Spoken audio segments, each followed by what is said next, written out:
welcome to the 431st episode of the Random Podcast from Heck. Happy Thanksgiving, belated if you celebrate that. This is the podcast about random things in the world of entertainment, which includes movies, TV shows, and comic books. Big shout out to Andrew Loken. He is a big supporter of the show. You can be a supporter by, my cat's giving me a look. You can be a supporter by going to patreon.com/gmanfromheck. Any amount you can commit to will be awesome. If you commit at the Rick Jones tier or higher, you get access to the Secret Podcast from Heck, which is an additional 30 minutes podcast entertainment every single week. Oh boy. Last week I did a podcast that I've been kind of wanting to do about how many Marty McFlys are there. You know, with the time travel, different versions and overlapping. And yeah, so that was kind of a fun one. Nothing really groundbreaking or anything like that, but it's just something I wanted to do. The oh boy part is, I don't know what I'm going to do this week. I got to think about that. But if you can't commit to a monthly commitment, you can also help out by going to coffee.com/gmanfromheck, and you can buy me a virtual cup of coffee or four. That's ko-fi.com/gmanfromheck. What is happening this week's episode? This is going to be kind of interesting, just interesting in the future. Knives Out, or Wake Up Dead Man and Knives Out Mystery is the movie feature. So this is the next Knives Out movie. It will be on Netflix on December 12th, I believe. I should double check that.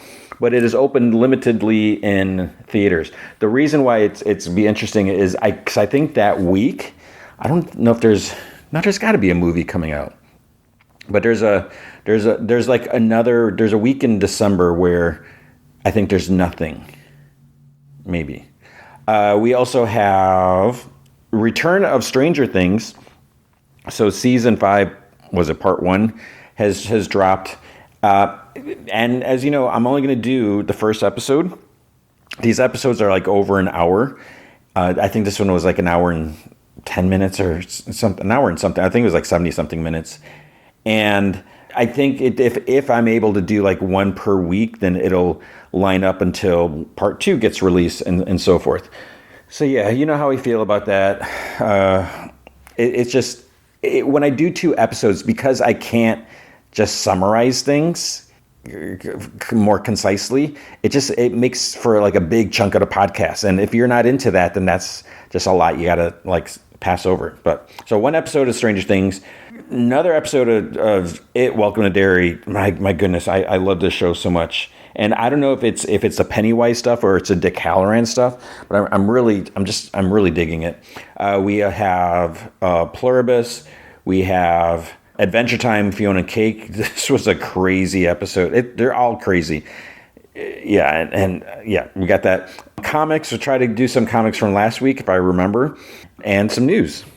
Not a whole lot of news, and it might be honest, maybe I just didn't look that deep. I'm also going to assume that because of Thanksgiving that, you know, there probably wasn't a lot, because usually the outlets tend to, you know, stop reporting on things. They usually have usually what they'll do, how the sausage is made or whatever.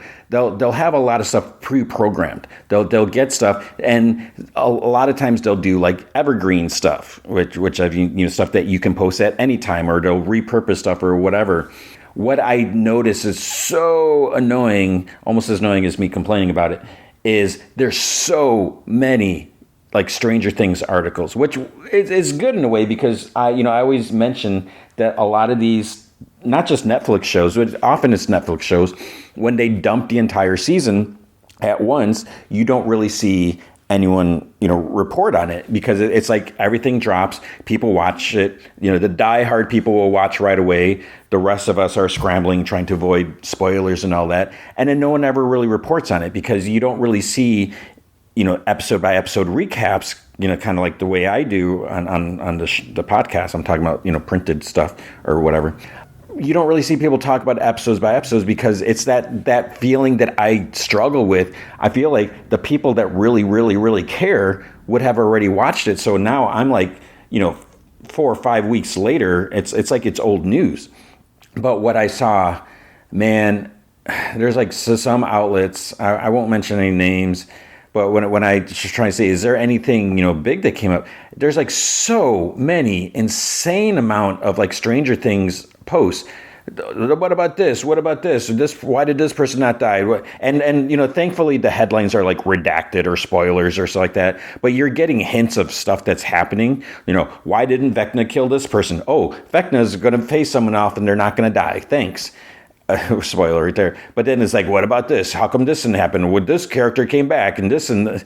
And it's like they make an article about every little thing. It's almost like, okay, you need to like power through, watch all this stuff, and then write any possible article that you can get. It makes sense because there's no other news. But to have like a page just loaded with, like 8 different Stranger Things article, that's just so redundant because then people who don't care, it's like, what is this? StrangerThingsNews.com, which is maybe a thing. It's just like, oh my goodness. So because of that, there wasn't a lot of news. But let's just get to it. James Bond. I don't know how I feel about that. I've enjoyed the James Bond movies and even like the last one's Daniel Craig. I feel like he did a good job. But there always felt like there's something missing with those, and maybe because some of them is like James Bond on the run from the organization and all this, and it felt like there was less gadgets. And for me, growing up, that always seemed like one of the cool things. James Bond would go to Q, right? Was it Q? I'm pretty sure it's Q, right? and he'd get all these little gadgets and secret spy stuff, and I was like, that was cool. I feel like, and I could be wrong, I feel like we kind of moved a little away from that, which makes sense because I was always kind of maybe too gimmicky or whatever. And I'm not happy with how the last one, how it ended. I was like, you can't do that. It just seems wrong. But whatever. So now we're starting over, and I'm not like super excited. And I don't know, maybe the last couple, while they were fine, they were good, is what I recall. I don't know, it just kind of tired me out. I'm not super excited for it, but I could be wrong. We still don't know who's going to be James Bond. There's another rumor. Who would report on this? I think it was The Telegraph. I don't know how legit that is. But they're saying that Callum Turner is strongly rumored to be the next Bond. And who is Callum Turner? I was like, who is Callum Turner? Then I saw, I was like, oh, he's in Fantastic Beasts. I was like, wait, no, he's not. And he was was a Scalamander? Was that guy? I was like, no, that's not him. I was like, he's not Newt. I was like, he's playing some Thesaurus Scalamander, some other weird name. I was like, who is that? I was like, is that? Because it's Eddie Redmayne. I was like, it finally came to me. I was like, he's Newt. I was like, is this guy play his dad? And no, he played his brother. It's like, man, I barely remember his brother. I something about those movies just did not work for me, which is a shame because I wanted to be excited for him, but yeah, I just couldn't get into him. So he plays his brother. He's also dating Dua Lipa apparently, and I think part of the rumor is they were seen somewhere, which is like the estate of the Ian Fleming or some locate. I don't know. Doesn't mean anything, but maybe he's going to be in it. And I don't know. We'll see. Fingers crossed. That's all I can say. Also, fingers crossed for Star Wars Starfighter. Apparently, it went through a major change. And normally in December, it's like, oh, this is a good... Like, the whole third act was, like, rescrubbed. Rescrubbed? Is that how we'd say? I don't even know if that's the phrase. But they kind of had to redo it. And Sean Levy, the director, he said he's actually happy that it didn't work out, that they had to redo it. He says that like what he's exploring now is much better than the original idea. And I could be wrong. I should have double checked it. I thought he said something like it's what he's forced to do now is much better. I don't know what that means. So what didn't work? Why didn't it work? I mean, hopefully it's not like Luke is like, oh no, you can't do that. We have to do, hopefully it's not like him being directed that he has to change something. And hopefully it's just a matter of, oh, wow, this didn't work out. This looks really lame or really bad. We got to fix it. We got to do something. So then they're forced to fix it to make it better. I don't know. And I don't know the specifics. And maybe at some point he'll talk about it. But he sounds like excited. Maybe they're setting up a sequel, to build this into a franchise. Who knows? But I'm looking forward to it. And I know so many people are like, oh, Disney, Star Wars, blah, blah. But I'm excited. I feel like we've hardly had any Star Wars stuff, and maybe it's because people are complaining that it was oversaturated, which is like, why would you complain about that? And what the quality's not, I don't know. I mean, maybe I'm just too accepting because I just want more content. I don't know. Speaking of more content, so Monarch Legacy of Monsters, I'm excited about this. I enjoyed the first season. The second season starts in February 27th, 2026. But now, even more, we're apparently getting a prequel series. At first, I'm like, is this true? We're going to get a prequel series with Wyatt Russell. So Wyatt Russell plays Kurt Russell's character like in the past, which is brilliant that Wyatt and Kurt are playing the same character. Just two different time zones or time eras. But now I guess we're going to go back, even while we're seeing like flashback, moments with Wyatt. Now we're going to see more, and because it's almost like even though we've seen what gaps are they going to fill in? Because they've shown us a lot, so maybe there's just more. So hopefully they didn't show us all. They got to come with some other good stuff. So we'll see what they do. Universal, there's a rumor. So they got. I guess Universal is doing the Mario movies. Cool, right? Yeah. There's one way they could fix that. Two ways they could fix that. But apparently they're trying to get the rights to do a Metroid movie, and this is where I'm a little confusing. I'm a little confused. This is confusing. Is they want to link it to their Mario cinematic universe. So they want to put Metroid in the Mario universe. Now, I think I've only played like one Metroid game, like way back. So I'm absolutely not a Metroid expert. I have deep respect. I think it's a cool design.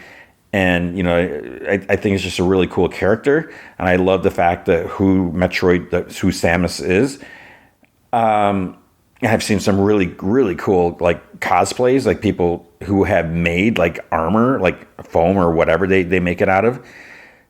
So yeah, doing a Metroid movie would be cool.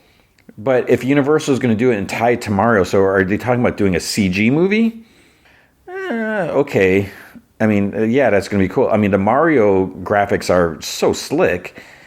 But yeah, we'll see. And I guess maybe doing a live action might be, I don't know. But my concern is tying it to Mario. As far as I know, there's not a direct connection. Maybe, they've appeared in like Super Smash Brothers together. I don't know. We'll see. Sadie Sink. People are like, who's she playing? Who's she playing? And like, oh, are you Mary Jane? Are you Jean Grey? And I think with the Jean Grey stuff, she's like, what? It's like, what are people talking about? It's like, that was before, like, she was even, like, officially cast. They're saying stuff. They're naming all these red characters, and she said something like, well, hair can change color. You can dye your hair. But she's not, like, hinting or confirming or anything. And that's the thing. People are like, oh, she's probably playing Mary Jane. And then, we got two MJs, yeah. But if you look at, like, Kirsten Dunst was blonde and she dyed her hair red. And Dallas Bryce Howard was redhead and they dyed her hair blonde to play Gwen. So it's just so. And because she said that, and there was, like, I forgot what the other comment was. So then some people are like, oh, she's going to play this. I think there's something said about shapeshifter or something like that. So there's some like super obscure character. I can't even recall what the name is. And I, read like all the Spider-Man comics. And then some people are like, oh, maybe she's going to be Chameleon. It's like, I don't know. So we'll just have to wait and see. And the bummer is we're probably going to get spoiled before it comes out. But I don't know. I think there's also a rumor that the director, I forget the director's name for Spider-Man. I'm like just so not prepared this week. I don't have anything written down. And there's, I guess, the rumor, which who knows if this, there's no news. It's all rumors and speculation, which is annoying. But it's for us to think about like, maybe, or maybe they're just crazy. But they're saying that the director, if Spider-Man Brand New Day does well, the director could be the director for the next Avengers movie, which is weird. So we got two Avengers. We got Doomsday and Secret War coming out, and they're already obviously, yeah, they're going to talk about another Avengers movie, but what does that even mean? What's the state of the Avengers going to be at that point? But I guess it's good that, you are thinking ahead and, whatever. So we'll see. So good luck to someone that I don't even know who's directing it, which is bad. Wednesday season 3. I still have not. See, this is the problem. if I'm not covering a show on the podcast, I don't have time to watch it always. So Wednesday, I never finished season 2, part 2, but there is news for season 3, which I think is cool and exciting. I would like to finish Wednesday at some point. I just don't know when I will be able to. But, and I feel like this is spoilery, but it's obviously not because it's been reported on it. But Ava Green is joining season 3, and she's going to play Ophelia Frump, who's Morticia's missing sister. Spoiler for me, I guess they don't. Yeah, I guess Ophelia doesn't appear in season 2 because I was wondering, with the way the part 1 ended. But yeah, so I guess we have that. So that'll be cool. And Tim Burton and Ava Green, I think this is like their 3rd collaboration or whatever, something. So that's cool. Rob Liefeld. So Rob Liefeld, it's like he's still like is like crapping all over anything Marvel. He's like so upset. He's commenting. He's just so negative about anything Marvel. He's like always ripping on the movies. He's like, and there's a lot of times. There's so many times that he'll post stuff like, I'm just a messenger, whatever. He'll post like reports like, oh, this, Thunderbolts isn't profitable. This isn't, whatever opening and stuff like that.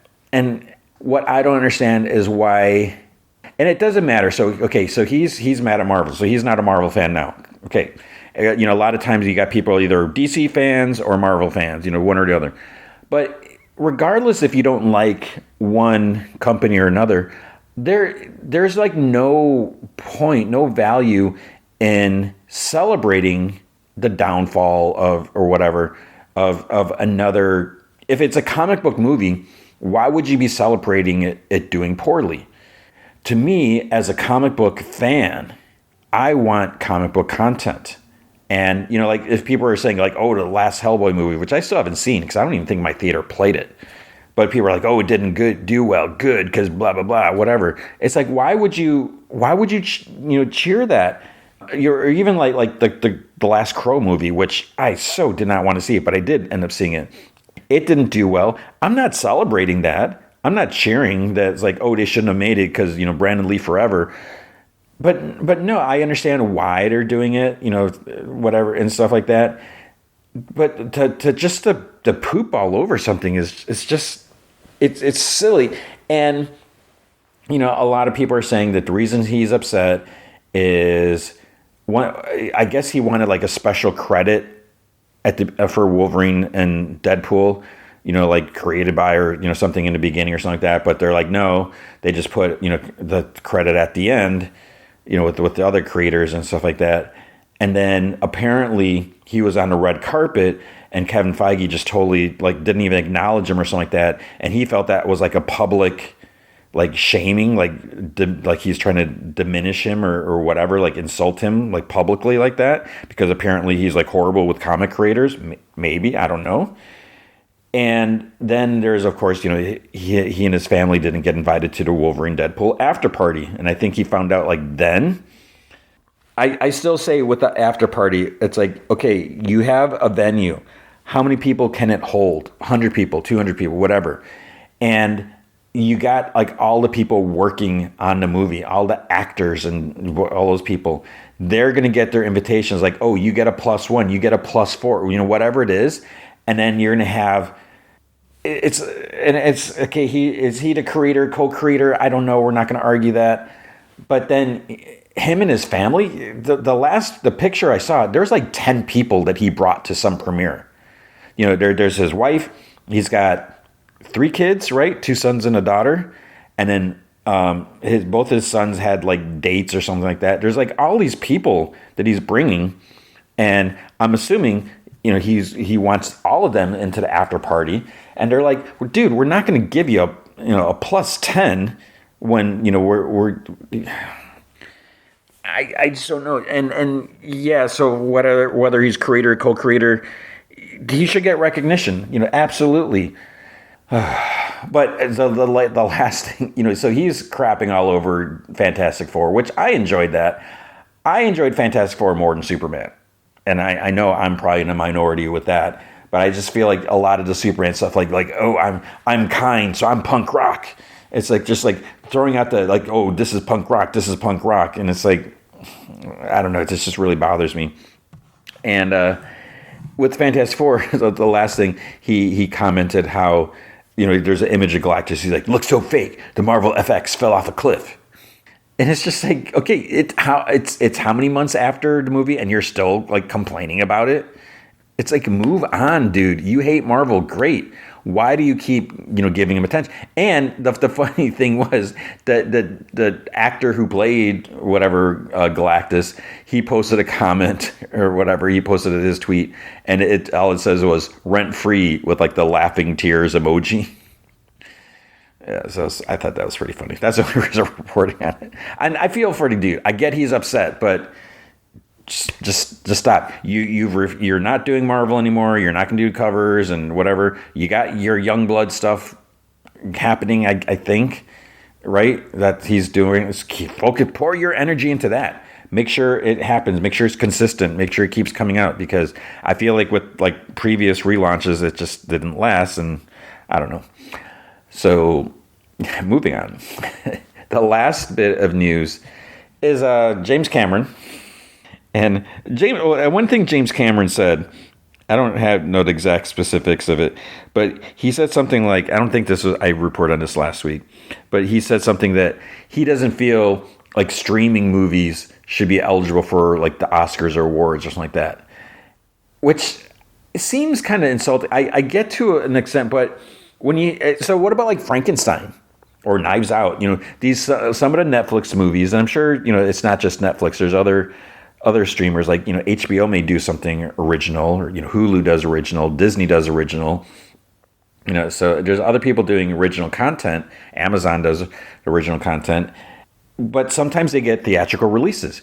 Frankenstein, Guillermo del Toro, who was a brilliant filmmaker, so because he's got to deal with Netflix and they're funding the movie or whatever, and it's a huge budget, it shouldn't be eligible for any awards because it was made by Netflix or funded by Netflix. It played in the theater. My theater had it for like weeks. It played in the theater like a week or two like after it came on Netflix. It was still playing in the theater, so that means people were going to see it. It was doing well enough for my theater to say, yeah, we're going to keep having, showings of this. It may not be like, multiple theaters or, full screenings, maybe just a couple at night. I don't know. But they're still playing it. Why shouldn't it be eligible? Knives Out, for whatever reason, Rian Johnson's got to deal with Netflix. The second one was made for Netflix, and this one too. The original one was in theaters. I don't know. It just seems silly. And what about Maintenance Required with Madeline Petch, aired on Prime Video? I forgot to mention when I watched that movie. I'm a huge Madeline Petch fan. I didn't mention there's a trailer for Stranger Things Part 3. I think it's coming out in February. I'm so excited. I love her. I think she's hilarious. I think she's just brilliant. She was probably she might have been like the best thing on Riverdale, which I know some people are like, oh, that doesn't say much. She cracked me up. And yes, I watched that. Maintenance Required. It's just a rom-com movie, but it actually, they did do some things that I appreciated. It wasn't like so typical. So it didn't air in theaters, though, I don't think. So maybe it's not going to be eligible for it. Could have. See, good thing for you other people like James Cameron got some competition for Maintenance Required if it would have been eligible, but it didn't play in theaters. Oh boy. But yeah, so whatever. I just think so. I don't care if it plays in the theater for a week or two, it should be eligible. Because it's who cares who funded it, whatever. If it is a legit movie, it is a movie. It should be eligible. I don't know. But what he's talking about is Avatar 3. And so here's my other dilemma. Before I get into this last bit, I need to decide that weekend when Avatar comes out, do I see Avatar 3 or do I see The Housemaid with Amanda Seyfried and Sydney Sweeney? I'm looking forward to I want to see The Housemaid way more than Avatar 3. The Avatar movies, and no offense if you love those movies, I don't love them. They're gorgeous. But the stories, I just, I'm just not that excited for those. And the third one, the same thing. I will see it, but the question is, which one do I see first? Because the following week, I think there's nothing that's coming out. So I was like, well, I'm going to watch The Housemaid first, and then I'll watch Avatar a week later. My buddy's like, you should probably watch Avatar the first week. And while I do things, I have no corporate overlords like dictating, you need to do this for views or this for whatever. But at the same time, I want to give you what you want. I need to make sure you are still coming back and listening. I'm going to assume more people are going to want to hear. Oh, see that, but that's a weird thing because sometimes when the movie feature, and I don't know if it's just a coincidence or what, but there's a lot of times when the movie feature is a smaller movie, it gets more views than when it's like a big, huge blockbuster. And maybe, I don't know what it is, but if it's like a big, huge, like Marvel movie or, not so much anymore, but when it's a big, huge blockbuster, maybe people already see it and they're like, well, I don't need to listen to what Tony has to say about it because I already saw it. Or maybe what I'm thinking is there might be the fact is, oh, I really want to see that movie. I don't want to risk any spoilers, even though Tony doesn't usually spoil things that much. So I don't know, but a lot of times the smaller movies get way more downloads than, I don't know. So it could be possible. I don't know if The Housemaid would get more. Alternate world, I would, so maybe I'll do Avatar 3 first, even though I really don't want to, but we'll see. Anyways, Avatar 3 could be the end of the series. James Cameron has talked about that there's going to be 5 of them, and supposedly I don't know if he's filmed stuff already for all 5, he's done some whatever, and then it's just a matter of doing all the post-productions, which is, takes forever, and is costly and all that. But he says that he knows 3 will make money. He's no doubt that it's going to make money, but the question is, will it make enough money to justify doing it again? And I don't know what that means, like for him, for his pocket, or maybe it's for the studio's pocket. But he's saying that he's absolutely ready to walk away because he's been doing this, I don't know if he said like 20 years or something like that. He's just like, maybe it's time. So I don't know if the way 3 ends, that it's possible that it could be a good conclusion, not leave things on a cliffhanger. But he was also asked, like, well, would you ever let someone else handle the franchise? And he's like, absolutely not. So it's like his way or the highway, I guess. He's not sure if he's going to do it, if he wants to do it, if it's worth doing it, but he doesn't want to let anyone else do it. Okay, great. That it's your content. You should be in control. That makes sense. And it also makes sense for you to keep listening because there's more to the podcast, but that is the news for the week. With comic books, okay, so now is a matter of what was I supposed to have read last week? Actually, now I realize that there was a Space Ghost, which I still didn't read.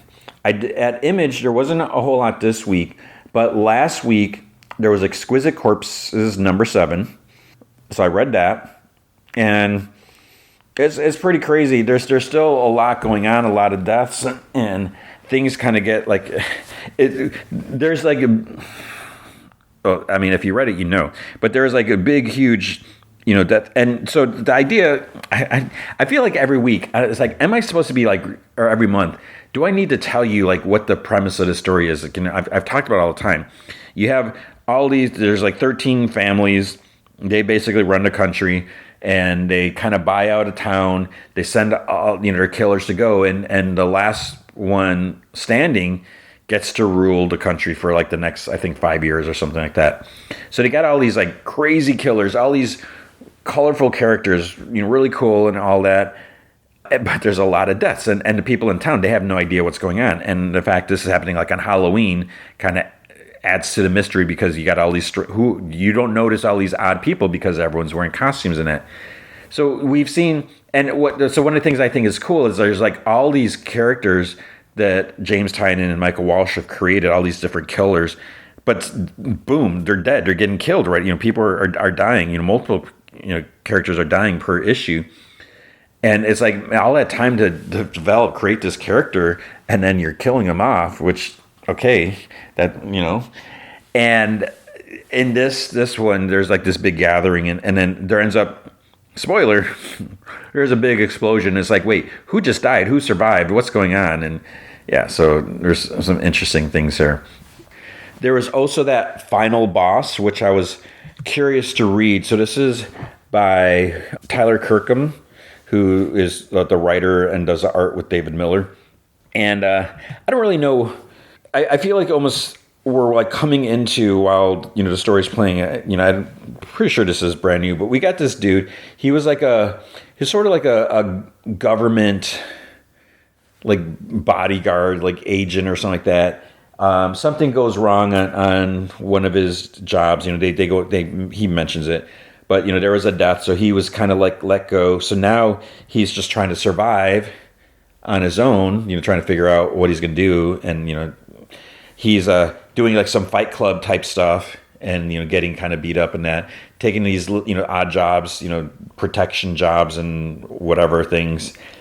And so basically he wants enough money because there's this mystery of like what happened to his grandfather. Because, we see stuff, which I won't go into specifics of that, but did he crash on an island or something like that? So there's like potentially something mystical going on. And this character, he wants enough money to like go, he wants to find out what happened to his grandfather and all that. Yeah, then there's this big fight where if he wins, this huge, massive dude's like 7'2". This guy's like 6'3" or 6, what, I forget what he is. But this guy, it's like a $2,000 prize if he wins. But this guy's like massive and huge fights. And yeah, so it's interesting. Yeah, we'll see where that's going to go. There was also Department of Truth 34. And when I was like, oh crap, did I read 33? And I think I did. There's still stuff going on where Cole, he was a guy that was brought in the early issues. He was taken to the Department of Truth and like shown everything, like stuff was revealed and all that. So now he's kind of like on his own, like he and his boyfriend's a writer. So it's like, how much does he know? So I think like the government's like after him, but there's all these secrets and stuff. So it's kind of crazy. And then there's the backup story by Scott Snyder about Elvis and like his involvement with government conspiracy stuff. So you have all that. There's also Geiger 18. So Geiger had been captured, and yeah, there's this it's like pirate dudes like trying to use him, for his own means. And because Geiger's also depowered, something happened, and so he doesn't have his radioactive power and that. So some interesting stuff, like what is he gonna do? And I'll just say they like stick him in an electric chair, and they're gonna zap him. So it's like, how is he gonna get out of that if he doesn't have powers? So interesting stuff. I think now I don't remember if there's anything like at Dynamite last week, because this week at Dynamite, I think there's like I know there's a Thundercats last week. I think there's a Thundercats this week. But yeah, I don't recall anything else. At Marvel, we had Battle World number 3. And this, I'm so like, where did this comic come from? What are they planning to do? And how are you going to explain all this? Because basically, it's kind of like redoing Secret Wars, but someone else is in charge. So we got Battle World. There's this planet, this world that's been put together. There's like pieces of it, but where it's different from in Secret Wars with the Beyonder is the pieces are from different eras, different points in time, which is like kind of crazy. So the people that we have like Spider-Man, who's new to being a superhero, so he's less experienced. we have other people. We have like, I believe it's like current day Hank Pym. And he's very kind of jaded after everything, that he's seen, that he's done, and everything like that. We have Storm from like Days of Future Past. So there's some really interesting things. We got like old man Thor, like Odin Force Thor and stuff like that. And we got like Carol Danvers right after she started becoming sober. So she's kind of questioning herself. And then you can see on the covers talking about the Star Brand. So they're actually bringing in Star Brand from like New Universe, which we've seen that in like Avengers. They've kind of mentioned it and everything like that. But there's some interesting things. So I'm curious. But my big question is, because like these characters they gotta forget everything. If they we're assuming, unless they're from different realities, are they taken out of time or whatever? They're learning stuff about their character, because there's like a Wasp. They're just talking about her. Hank was killed early on, and then Hank is like, he's like, well, Hank, you're probably better off that he's dead because he's horrible. I'm horrible. Blah blah blah, and he like says like a bunch of stuff that he did and that. So it's like you're giving all these people all this information. So I don't know. We'll have to see, but I'm really curious. The whole idea of this book, it almost feels like it could be like a throwaway thing. Because here's the thing: I always complain about these books that are like out of continuity. All these X-Men books, which I'm like not reading. The reason I'm like putting my foot down is like I'm sorry, I'm not gonna. I have limited time to read comics. I can barely keep up, and I'm gonna read all these comics that where in a couple months they're gonna be forgotten.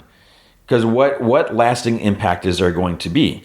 Now, the point of these books, it's not necessarily for lasting impact. It's to entertain. It's like, here's some cool stories, some like whether they're what ifs or other alternate things that could happen, that could potentially happen someday, even though they never will, because of the sliding time scale and all that.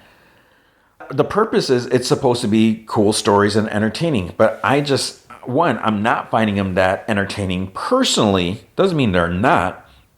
I'm just not really going for them. But with this is the same thing. There's not going to be any lasting impacts. It's not like all of a sudden Spider-Man is going to remember doing this when he was 15. So somehow everything needs to be erased and reverted back. But the difference is, and this is where I'm probably going to sound like a hypocrite, the story is actually kind of interesting. I'm intrigued with what's going to happen. Whereas like the X-Men stuff, I'm just like, I don't care. Age of Apocalypse, don't care. That is just me. So again, no offense if you like that stuff, but I just like I can't do that. So yeah, we'll see where it's going to go. Black Cat number 4. I'm enjoying this. It's a slightly different direction for her, and she's got like a new dilemma that she's facing, which is not cool for her, but it does mix things up. And it's not Jed MacKay writing, which is fine because it doesn't always have to be Jed MacKay writing. It's actually written by G. Willow Wilson, who is awesome, is amazing. And basically, what's going on is because Spider-Man is sort of not around, Black Cat kind of decides like, well, maybe I'm going to try the hero thing. And she's still a thief, but there's like small time crooks or whatever, so she's kind of shaking some things up, stirring the pot. Like Tombstone's not happy, so he actually like has her like abducted and everything. Is like, what are you doing type of thing, because he's got this big operation, doesn't want her to mess with it and stuff like that. So she's kind of been captured and being held, and she's trying to figure out how she can get out. And so I kind of dig it. Oh, and one thing I didn't report on, because I don't know if it's news, but apparently there's and I almost feel like I shouldn't talk about this, but it's sort of news. Apparently there was one of these X-Men comics about magic, and I think it was Tim Seeley that wrote it, that has people irate. They are pissed off. And I haven't read it. I'm like, what issue was that? It's like, what was this about? And I think what it was an Infinite comic. So I haven't checked, like, is it still available or did they pull it? Because there's so many people who are outraged over this. But apparently There was something happened. Magic has, she has been used and abused, and apparently she's gone back to her tormentor or something like that. So a lot of people are upset, and there's probably going to be some people like, oh, whatever, get over it. But no, there's a lot of people who have experienced trauma in their lives, have been abused, and whether they look at like, oh, Ileana's a survivor or something like that, and I don't think that they're necessarily making Ileana like their savior, their spokesperson, or their model or whatever, but just the idea of what she's gone through, and then to go back is like an insult. And I don't know if it's necessarily trigger. I mean, I can't speak on it, and I'm not going to belittle anyone's thoughts on that, but a lot of people are just so like furious, apparently, with all this. And I don't know if there's like death threats and stuff like that. It's like, okay, you can't do death threats. There is no grounds where you should ever do a death threat, because one, it's a fictional character. And I mean, look, it's not the same. Okay, it's not the same. But look at me with Ben Reilly. I absolutely love the Scarlet Spider. There was a point where I liked Ben Reilly better than Peter Parker. I thought, this was a fresh Spider-Man. It was cool. He was young. Opportunities. I don't know if I necessarily thought he was better, but I thought he was just like a really cool separate character who had similar, came from the same roots or whatever. And with the way Marvel treated him, I'm never going to like write a death threat or complain or boycott or whatever. That's just how it was. I'm still, I wrote articles. I wrote an article. I've talked about it on a podcast, secret podcast, but would never complain. I would never do death threat or something like that. And it's not the same. It's a fictional character. So if a character or something that you love it gets tarnished, it sucks. But then it's just like, okay, it's time to walk away then, And like for me, even though, Ben is still back and around, I call it garbage, treatment. And no offense to whoever's writing this stuff, it is not for me. Chasm, no, don't care for that. So part of me, I'm like, well, and even when he was brought back from the dead, the Jackal bringing him back, killing him over and over again, and somehow bringing him back, it's like, what? That doesn't make any sense.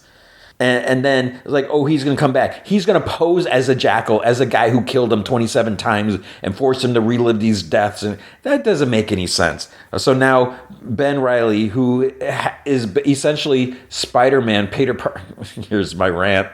Now he's being evil. He's making clones of other people and whatever. It's like, no. Ben Reilly never came back from the dead.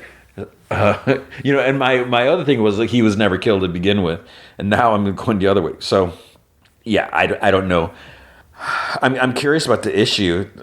Was it really? I don't know. Yeah, because what I've seen some people like, and this was like in a Facebook post. People are like, well, Tim Seeley, you usually handles this stuff really well. So I don't know what it was. And then some people are saying, well, maybe it's not Tim Seeley, it's Tom Brevoort, who supposedly has publicly said that he hates Ileana, and maybe he put and this is the point. Or I've said this multiple times.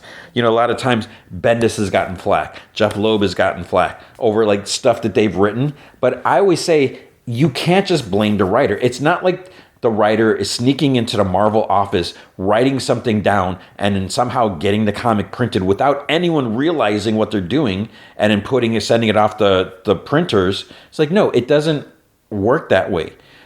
A lot of times, the editorial may say, hey, you're writing this is what we would like you to do. They talk, it's not just one person. It could be a writer saying, hey, here's my pitch. What do you think about this? And they'll be like, oh, that sounds cool, or that sounds edgy or controversial. Yeah, let's do this. But I'm sure there are times where editorial says like, hey, this is what we want to see for the character. We have this idea, big picture, or maybe let's see where it goes. So it could be Tom Brevoort or whoever told Tim Seeley or whatever his case may be like, hey, we want you to tell this story. And also because with all this X-Men stuff, Revelation, whatever, there's like so many different pieces, and who knows where's Ileana going to appear next, and maybe something else is going to be written. So they're like, we need this set up so when she comes back in this next appearance, that this makes sense or whatever. So it's just, yeah. Don't read the X-Men books, these Revelation stuff, if you don't agree with it. Don't send death threats, no matter how horrible or whatever it might be. So there's a cloak or dagger. Did I say cloak or dagger first issue? I thought I actually read the first one. I talked about it, and I thought it wasn't that bad. But this one, I was just like, yeah, I don't have time, so I didn't read that. I skimmed it, but that was it. There was a Daredevil and Punisher. This is by Jimmy Palmiotti, who I'm a big fan of Jimmy. He's super cool.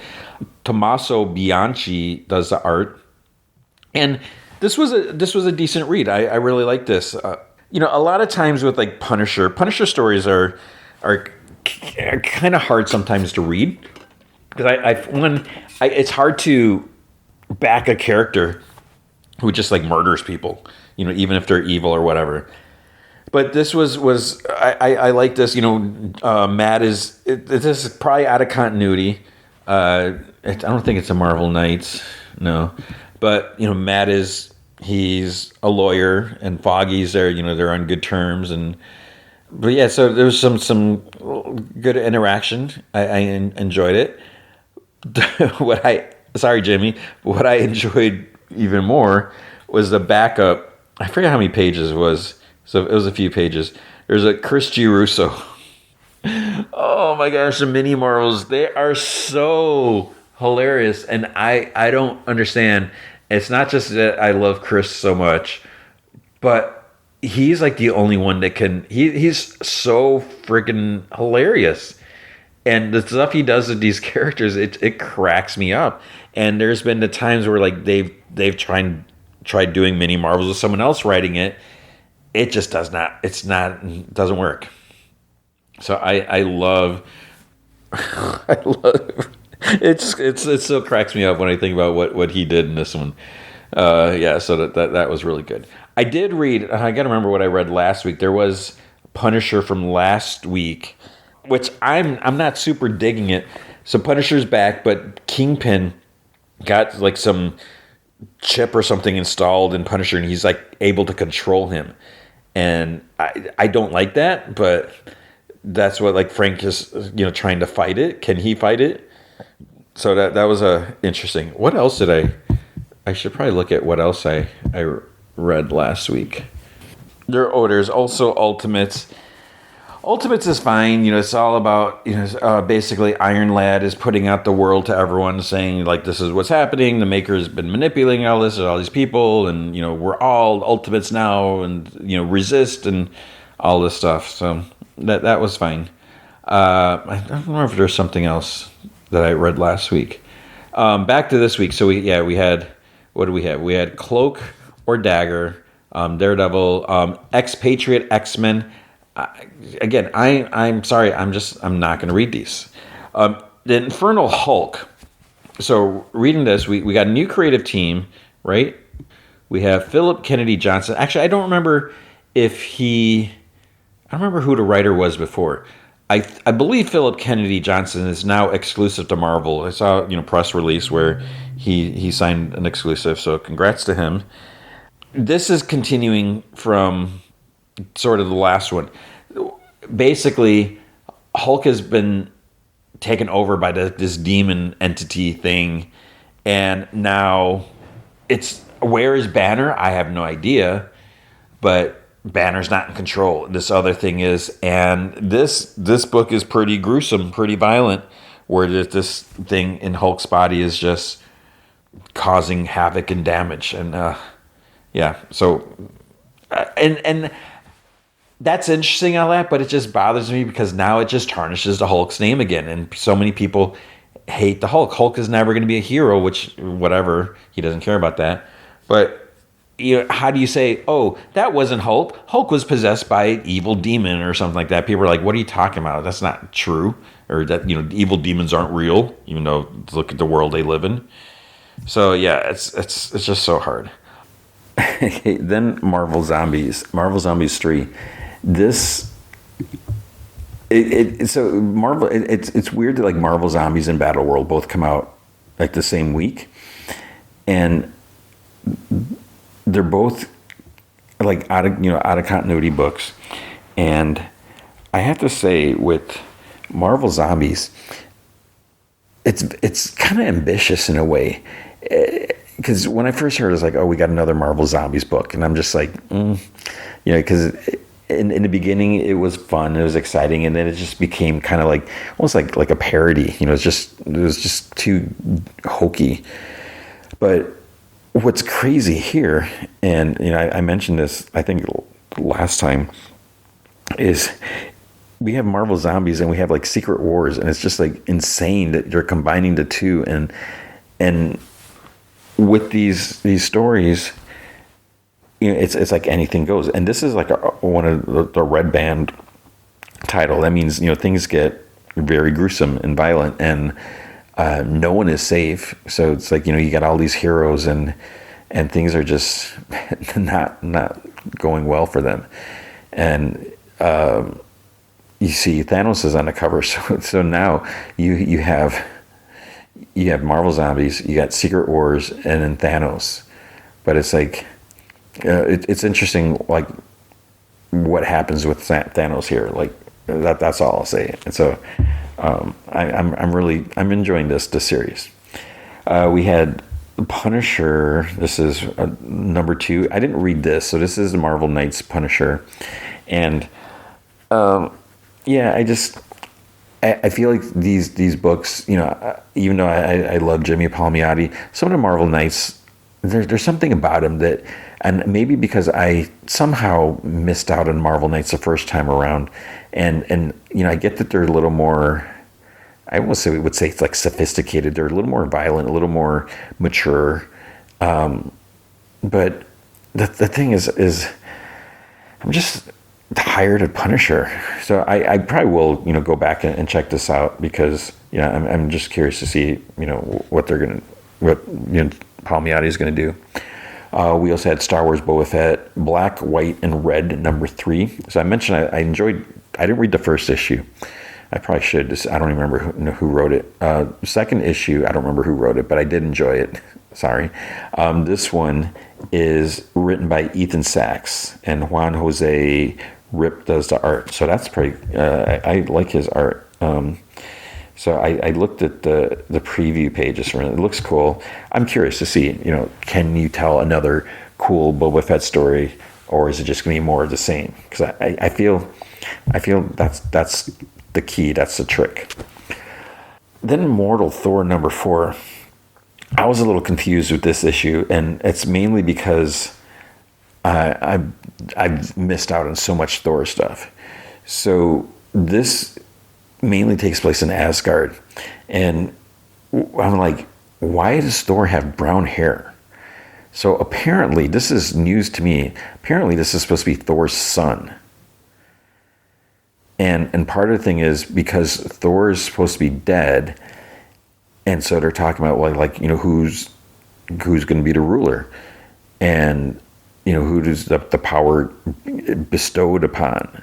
Because I think that if the ruler dies, then the Odin Force or whatever transfers to the next in line or something like that. So we have all this stuff, and and then there's just like some politics. You got, what's his name, Ulrich the troll dude or whatever, and so we don't see stuff about the dude who may be Thor on Earth.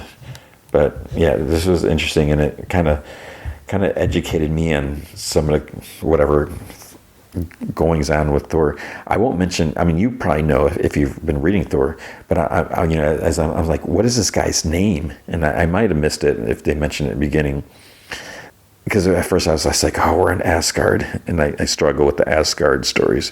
But then I was like, wait, this is Thor's son. This is his son. It's not Thor. Like, that explains the different costume and or outfit and the hair. But I was like, who would his mom be? And you do find out, I think. So I'm just like, what I feel like I need to look more into that. We have Undead Iron Fist #3. I didn't read this issue, and haven't been loving the first two, and I probably will go back and read this, but I was just like, I don't know about that. There's Uncle Scrooge, Earth's Mightiest Duck #4. I should be reading that, but I'm not. There's Undead Pool #2. I didn't read that. Venom, Black, White, and Blood. Let's see. There's a story written by L. Ewing, Rich Dowick, Chris Bacalo, and I think that's it. So I didn't check that out. Then we have X-Avengers, another Age of whatever, Revelation. I did, so I don't know if you can tell, but I did stop mid-recording, and I went back and read that. I looked up that X-Men Infinity comic. I'm not a fan of the Infinity format. I don't read them, even though I have Marvel Unlimited. I read one a while ago. I forgot what it was.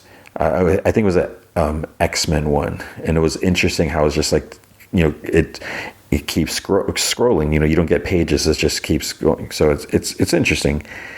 And I read that Ilyana one, and I don't know. I feel like I missed something, and it's like, yeah, basically, she ends up facing off Belasco, and gets basically captured and in limbo, and because her powers kind of taken, she lost her sword, and spoilers, the soul sword, and her ability to teleport have been blocked. So yeah, I don't know. I feel like I'm missing something where people are to send death threats over this, and I don't think there's another issue after that. I think that's the one that everyone was upset about, but yeah, I don't know. I didn't really care for it so much, but yeah, it was just seemed crazy. At DC, so I think there's some. I read. See, did I read it? I didn't go back and read everything. I thought I got caught up on stuff. I'm trying to remember what I read. Did I read any Marvels? I don't remember what I read for Marvel, but yeah, I still need to read. I'm looking at last week's DC. I don't think I read Wonder Woman, Nightwing, World's Finest, and Superman Unlimited. Okay. Yeah, I thought I did. But this week, we had Absolute Batman #14. And this, I feel like people are really enjoying this book, and that's great. But, oh my goodness, it's basically Absolute Batman versus Absolute Bane, and Bane is he's like insane. He's off the charts, and it's just, I'm like, what is going? I don't even want to spoil anything, but basically, so Batman and his friends, they're making plans on how to defeat Bane, and the main strategy is okay, we have to wear him down, get him to use all his venom, and then you can take him out, because Bruce has some venom. I think he has maybe a dosage or two or something like that, so he can use it, but he's got to use it strategically. And Bane's taking venom, and he's literally growing. What is going on? What's the physics in this world? I don't understand, and it's just it's crazy. So it's something, and I guess that's a good thing about this is don't just make this another Batman, Shadow the Bat, or Batman whatever, this or that. It's definitely different. But yeah, it's pretty crazy. And then there's DCKO. I can't really get into this stuff. It's just, it seems so over the top. Part of the problem is, there's it kind of jumps around a bit, the setup before, and I don't think there's anything after, but in this tournament that takes place in this issue, I think there's like 32 players, heroes and villains. And so that's kind of a lot. And what basically happens wherever the location that they're at, I think there's like, I don't remember if it was like 16 artifacts that they have to find. And when they are all found, they have to find them and hold on to them. When all the things are found, then it's over. Those that hold an item or items, because one person could have all 16 of them. When they're all found, the people that have items move on to the next round. Those that do not are killed and eliminated. And it's just kind of crazy. So then there's a lot of like bickering back and forth. Like, Superman is so determined because, they tried moving a bunch of like the villains into the Phantom Zone because they didn't want them competing. But Lex basically figured a way to get a lot of people out. And Superman is like dead set. He does not want Lex to win. And Lex is just being a, major jerk. And, we get this little confrontation between Superman and Lex, and things get kind of brutal. I'll just say that. And with the artifacts is like, I don't know how they got all of them, because like some like Wonder Woman's lasso. It's like how did people like turn in their stuff? It's like, how did they get all this stuff? And yeah, so it's just weird because it's not all like, it's not just hero versus villain. And yeah, so I mean, I guess and I don't know if I might have missed in the first issue. It's like, I don't know if everyone like volunteered, because there's one point like Captain Atom, he's kind of not being the nicest, and it's like, did you volunteer for this? I don't know. So yeah, but I feel the downside of this, for me at least, is because there's so many characters that there's a lot going on. So when because the idea is if you're trying to find these items, you can try to take out or incapacitate the other people, because then it's less competition. You don't have to necessarily kill them or anything, but you can do whatever you want. You somehow you need to stop them from getting the items, and if someone finds one, maybe you could do something to them to take it away from them, and so forth.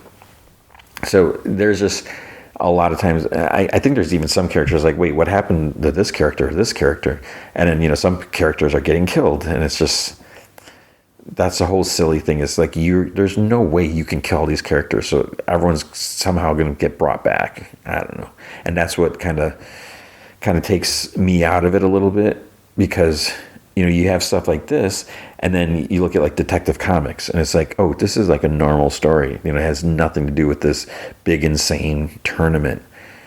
And I don't know. I feel like Absolute Batman and DCKO, those may be written for like, not so much for me. Maybe for like a different type of reader. I don't know.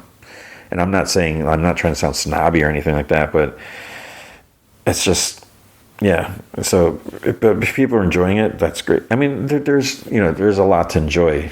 There's some big crazy, things, but yeah. We have Absolute Wonder Woman. This is such a good.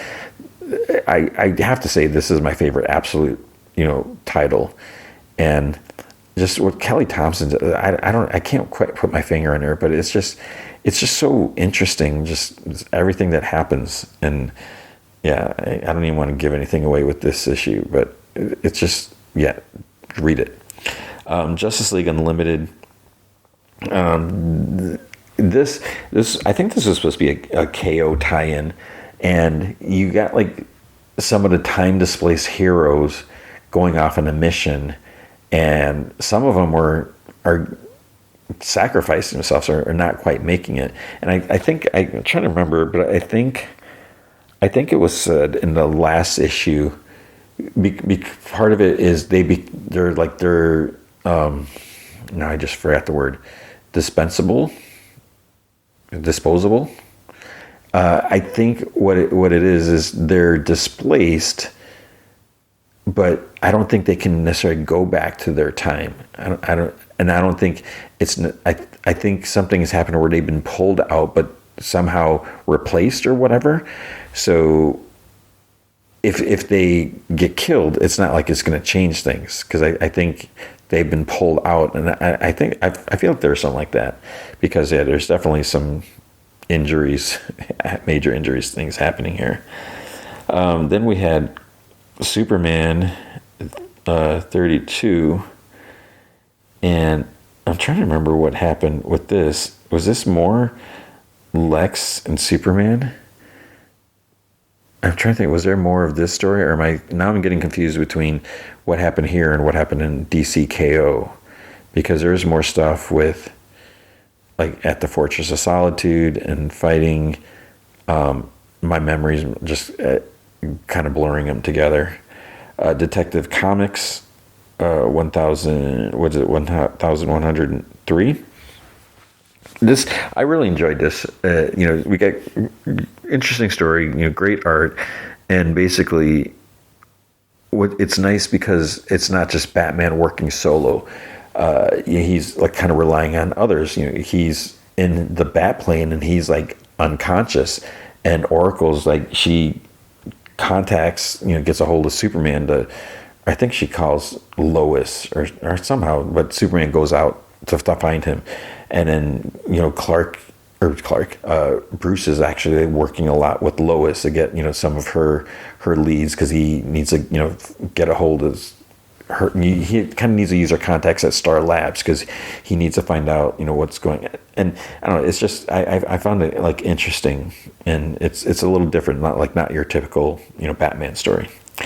Let's see, and I think, did I read anything else? There was The Flash. There's Green Lantern. I didn't even, it started getting to be a matter of time, so I didn't check out Green Lantern. I did read DC versus Godzilla versus Kong.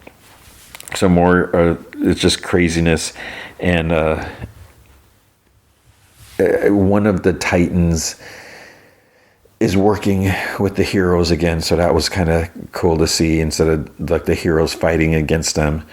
And it's just more crazy excitement. There's one interesting with Harley. She's something she's looking for. So I'm curious to see where that's going to go. So this is just a lot of fun, and just a lot of big creatures, and yeah. Then Trinity, daughter of Wonder Woman. I forget what issue this is. If this was 4 or something like that. I'm not really sure what the point of this, so we still have Trinity. There's 3 different eras of Trinity. Trinity is a kid, Trinity is like a preteen, and Trinity is a regular teen or whatever. And I feel like I missed how that they're there from the 3 different time periods. And it's basically a story of one of the Trinities going back in time and having a run-in with Jason. And I was like, I feel like we've seen some of this, and maybe because there's another adventure with Jason, and she kind of has a crush on Jason, and this is Jason Todd as when he was Robin. So it seems weird because she's from the future, so in her time Jason's like got to be like in his 20s, at 30s almost. And yeah, so it's like, and we got the corgis, and yeah, I don't know. And part of it is like, is this collected? Did they tell these stories already? I don't even know what's going on. So I don't know where they're going. Then I think that's all I read, because there's like Batman, Green Arrow question. I don't remember hearing about that. Just Green Arrow.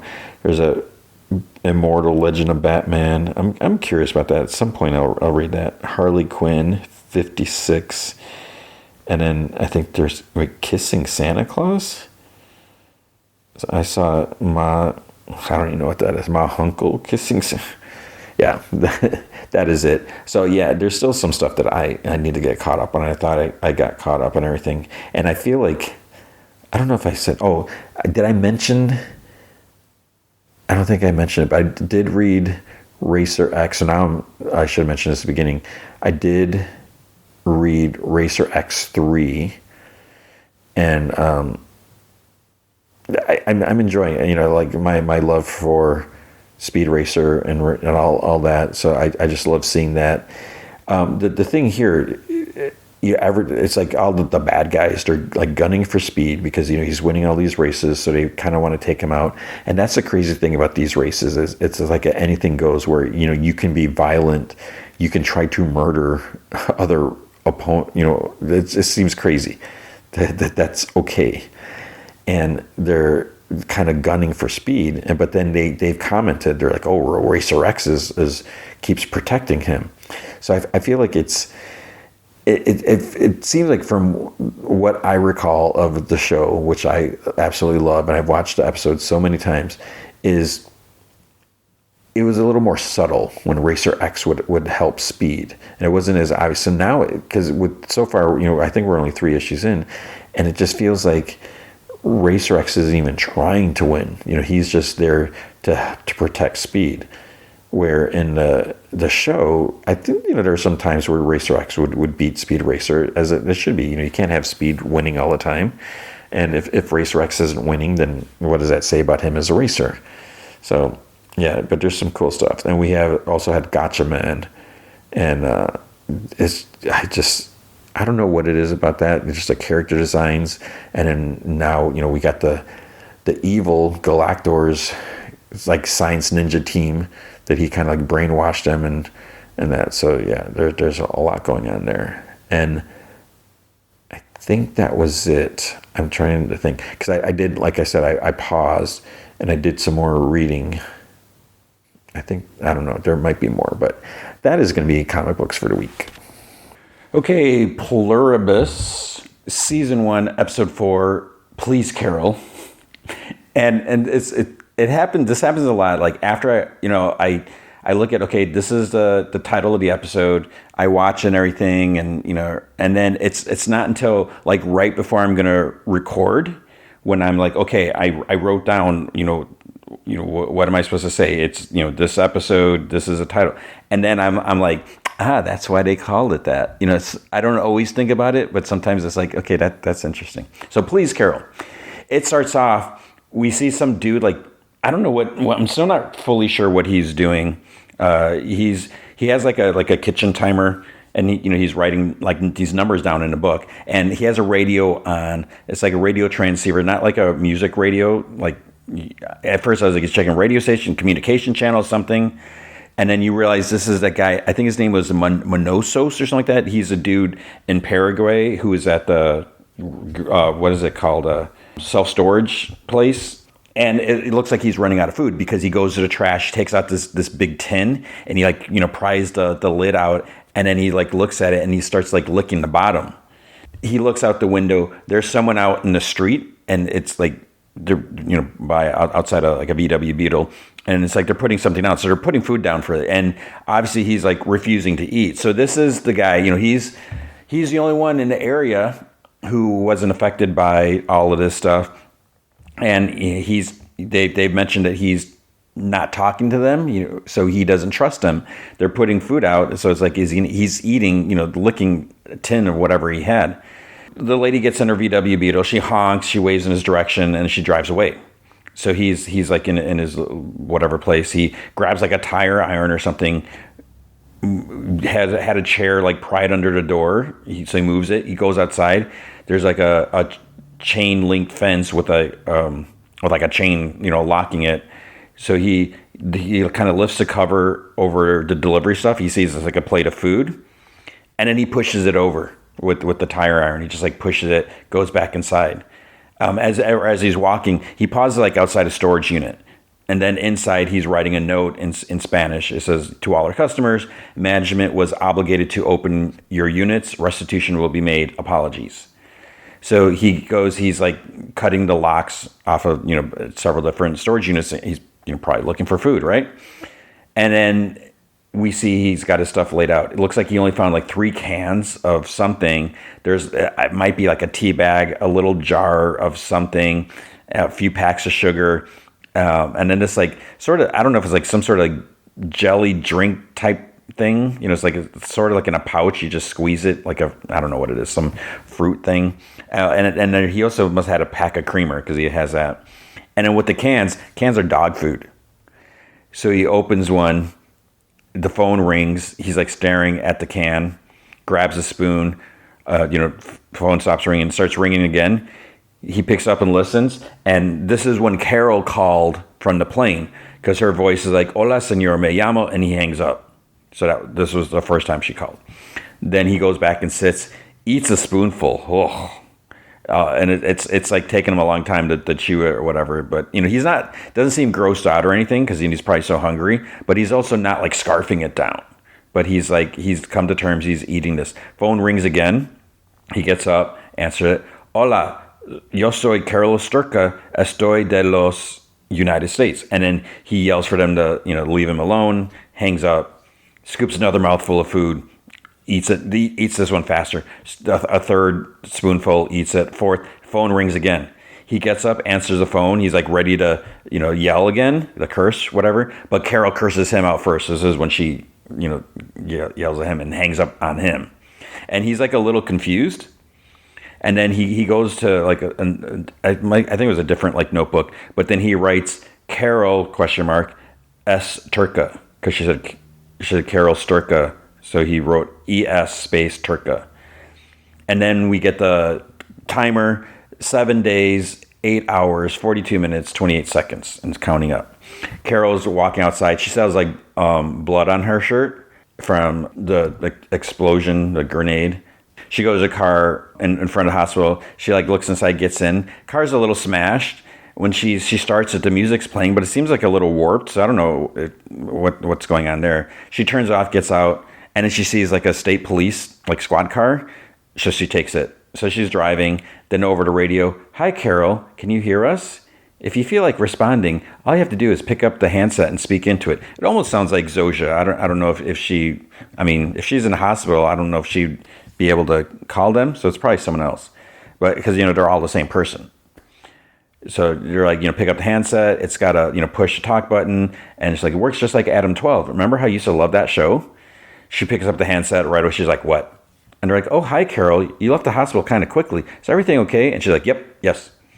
And then there's like people like unloading like a U-Haul truck or something like that. And they're like, "Hey, Carol." And she's like, just headed home. And they're like, "Would you be more comfortable in your Range Rover? We can deliver it to you." Because she left it out at that bar, like where Helen died. And so also, "We're happy to remove the alcohol interlock device." So I guess that's something that could be added. I thought it was just like standard feature on her SUV. So I wonder if she had a drinking problem because she does drink. It's like she's always drinking. She doesn't drink all the time, but she does seem to drink a bit. So maybe that was something that, she had to have installed or Helen and what, I don't know. And so they're like, happy to tell you. She's like, "No." And she pulls into her court. She see there's like 3 vehicles parked in front, and there's like people working on the house because the grenade exploded and damaged the front of her house. She gets out of a squad car, and they're all like, "Hey, Carol," and she looks around. She's like, "What are you doing here? You're in my house? What the hell are you doing inside my house?" One dude, he's like patching shrapnel holes, and this lady's like, "Plus, there's a lot of broken glass to clean up." And she's like, "Well, who gave you permission to be in my house?" This other dude's like, "You did, remember? When you were riding with us in the ambulance and we were applying, pressure bandages to Zosia's back, and we asked you if you'd like us to tidy the house up a bit, and you just sort of nodded absently." And she's like, "Okay, Jesus, fine." She's like, "Whatever. Is everyone out now?" And they're like, "Yes, we're almost done here, Carol, but we could leave the finishing touches for later and clear out if you'd like, give you some space." And she's looking at this one guy who's, he's kind of like raking or doing something. And she's like, "Do I know you?" He like stops and just like, "Hi." She's like, "You're the fudging mayor." And he's like, "Thank you for your vote." And then he just goes back to work. So she pauses and walks inside. She opens this cabinet, and there's like a dry erase board with like ideas. It's for her first book, it's for her 5th book, because it says Waikaro 5. And that's her book. It's like the somethings of what Waikaro or whatever. She picks up an eraser, like, and pauses, like she's about to erase, because is there any reason for her to write the next book? But then she sets it down. She slides the board over, and there's like a blank one underneath, and she starts writing at the top. What I know about them: 1, eager to please. And she wrote, would give me an A-bomb underline, exclamation point, question mark. 2, can't kill, not a fly. 3, don't play faves, like all jerks same. And 4, trying to change me, with like stars, on both sides of it. And then 5, weirdly honest, question mark. She goes outside and she's like, I need a volunteer.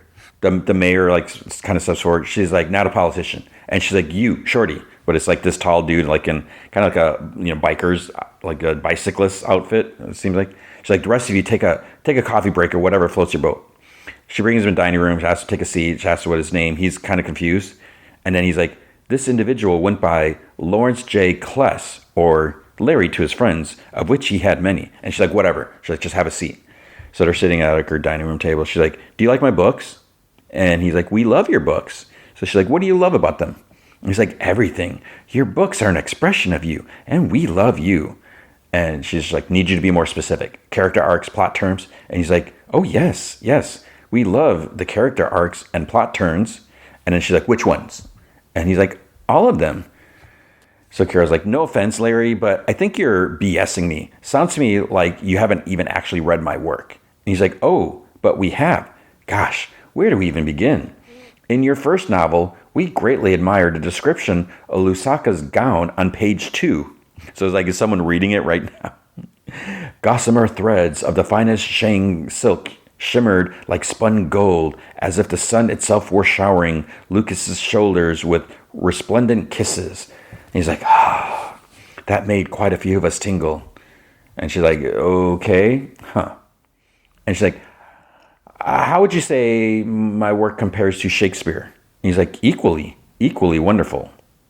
So she's like, you love my books as much as Macbeth or Much Ado? And then he's like, yes. And Henry VI, parts 1, 2, and 3. And Carol's like, well, I mean, what about a crowd pleaser? Romeo and Juliet? You're like, wonderful. Have you read the first quarto of 1597? No, you haven't, but you must. We'll bring you the original. So Carol's like, so Larry, you are telling me that you love the Waikaro series as much as the most famous English language play of all time. And he's like, Carol, when we think about a passage from one of your wonderful, stop using that word. He's like, from one of your books, we experience it through many eyes, many hearts. Do you remember a woman named Moira McAllister? And she's like, crazy Moira from Kansas City that sends me these dumb crocheted hats? And she's like, right, of course she's one of you now. He's like, yes. Before she found your books, Moira was deeply depressed. In fact, she was going to, and he's like, you gave her something to live for. You made her life better. That's how we see your work and you, through Moira's eyes. So then Carol's like, what did Helen think of my books? And he just like stares at her. And she's like, tell me. He's like, Helen loved you very much. Not what I asked, Larry. Spit it out. What did Helen think of the Waikaro books? And he's like, Carol, you expressly told us that Helen is off limits. And she's like, yeah, but you know what? Special dispensation on this one time. What did Helen think of my Waikaro books? Larry? She thought they were harmless. And Carol's like, harmless. Cotton candy was the phrase she used in her mind, mostly. And Carol's like, cotton candy. And he's like, yes. And you know, Helen loved cotton candy. And Carol's like, I don't actually recall Helen ever eating cotton candy. And he's like, oh no, she consumed it 4 times in her life. And each time, yeah, you weren't there. But really, Helen thought you knew how to please your audience. And she was grateful for the beautiful life the two of you shared that Waikaro provided. She was so proud of you. And Carol's like, what did Helen think of my unpublished novel? And he's like, Bitter Chrysalis? And she's like, what did she think? And he's like, Carol, this line of inquiry isn't, can we talk about something else? And Carol's like, I want to know. If you tell me, it'll make me happy. And he seems to be like squirming a little. And he's like, Helen thought it was fine. And Carol's like, fine as in good or fine as in meh? He's like, yeah, meh. And Carol's like, what about the last 200 pages? He's like, Helen stopped on page 137, paragraph 3. She's like, it's 489 pages long. She's like, she read the last 2 pages. Thought it wrapped up nice. And Carol's like, if she hated it so much, she didn't hate it. Carol's like, if she hated it so much, why did she tell me to publish it? And Larry's like, because she talked to Val and they agreed it wouldn't hurt your career and it would make you happy. And she's like, out. And then he nods and gets up.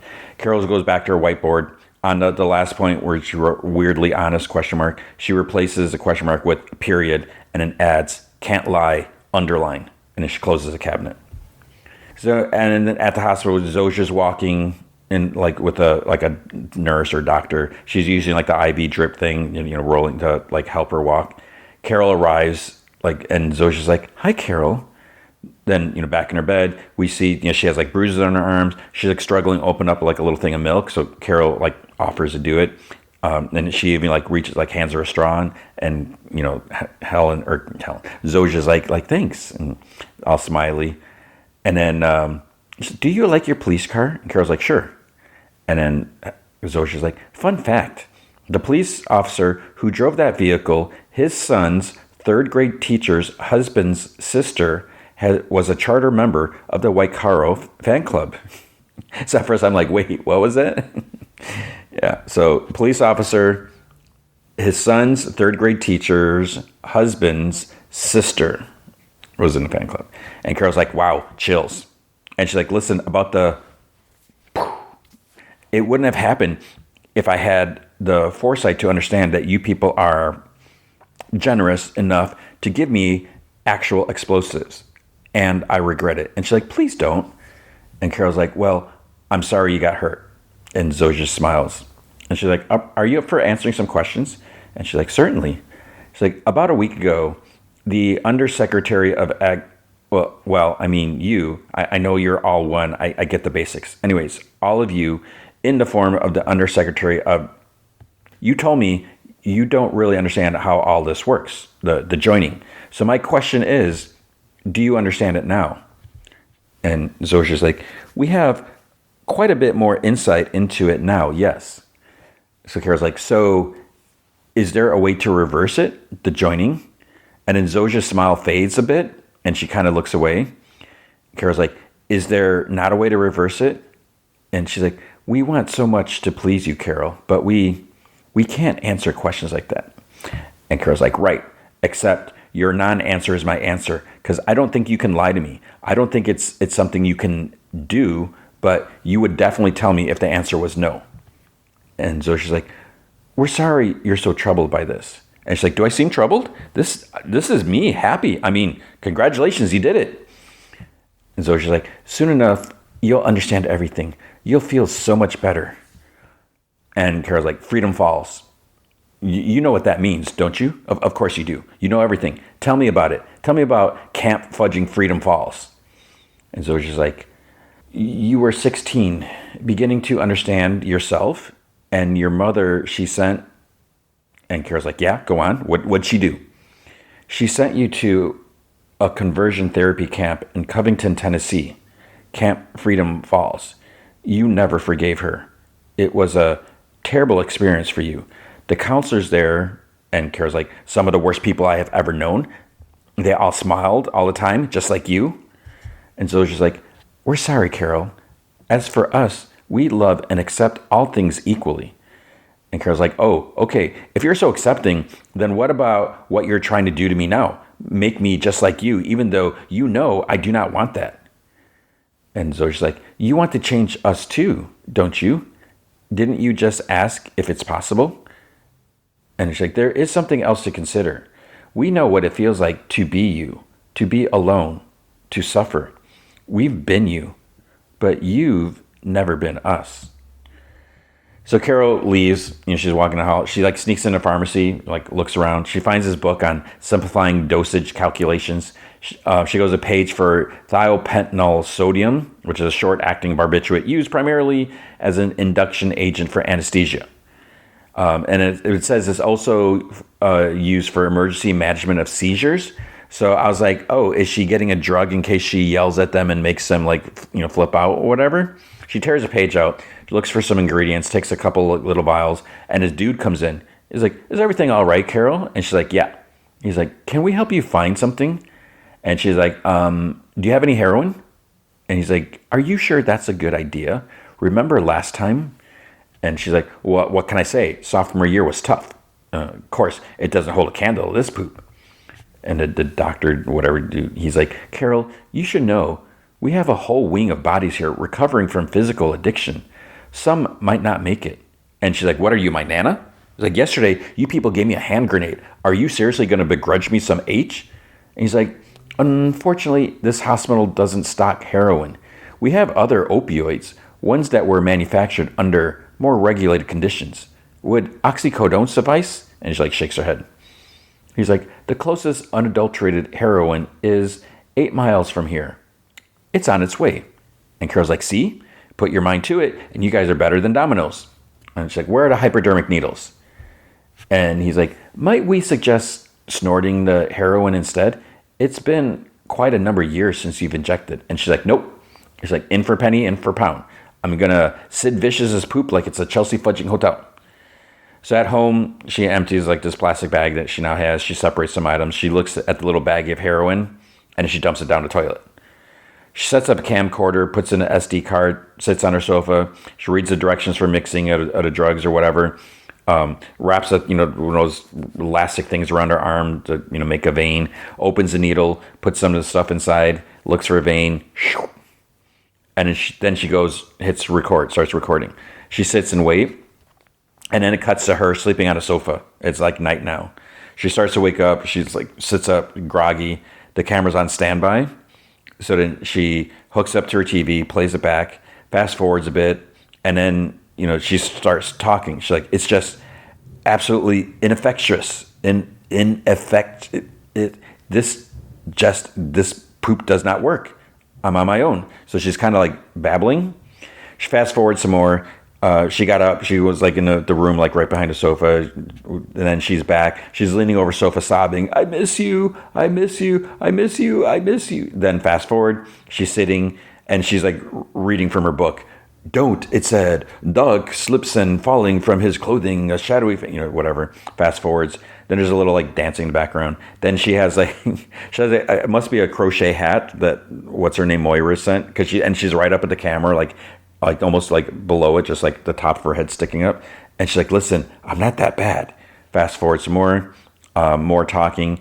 And then she's like, and that fudging lady pirate they sent? Raban. I'm sorry. I meant Zoja. You didn't catch her name because I knew her name. Zoja, you're a fudging idiot. Whatever. How annoying is that chick? Very, very fudging annoying. All smiley. Hey, oh, hi, hey, Carol. We just want to make you happy. Blah, blah, blah.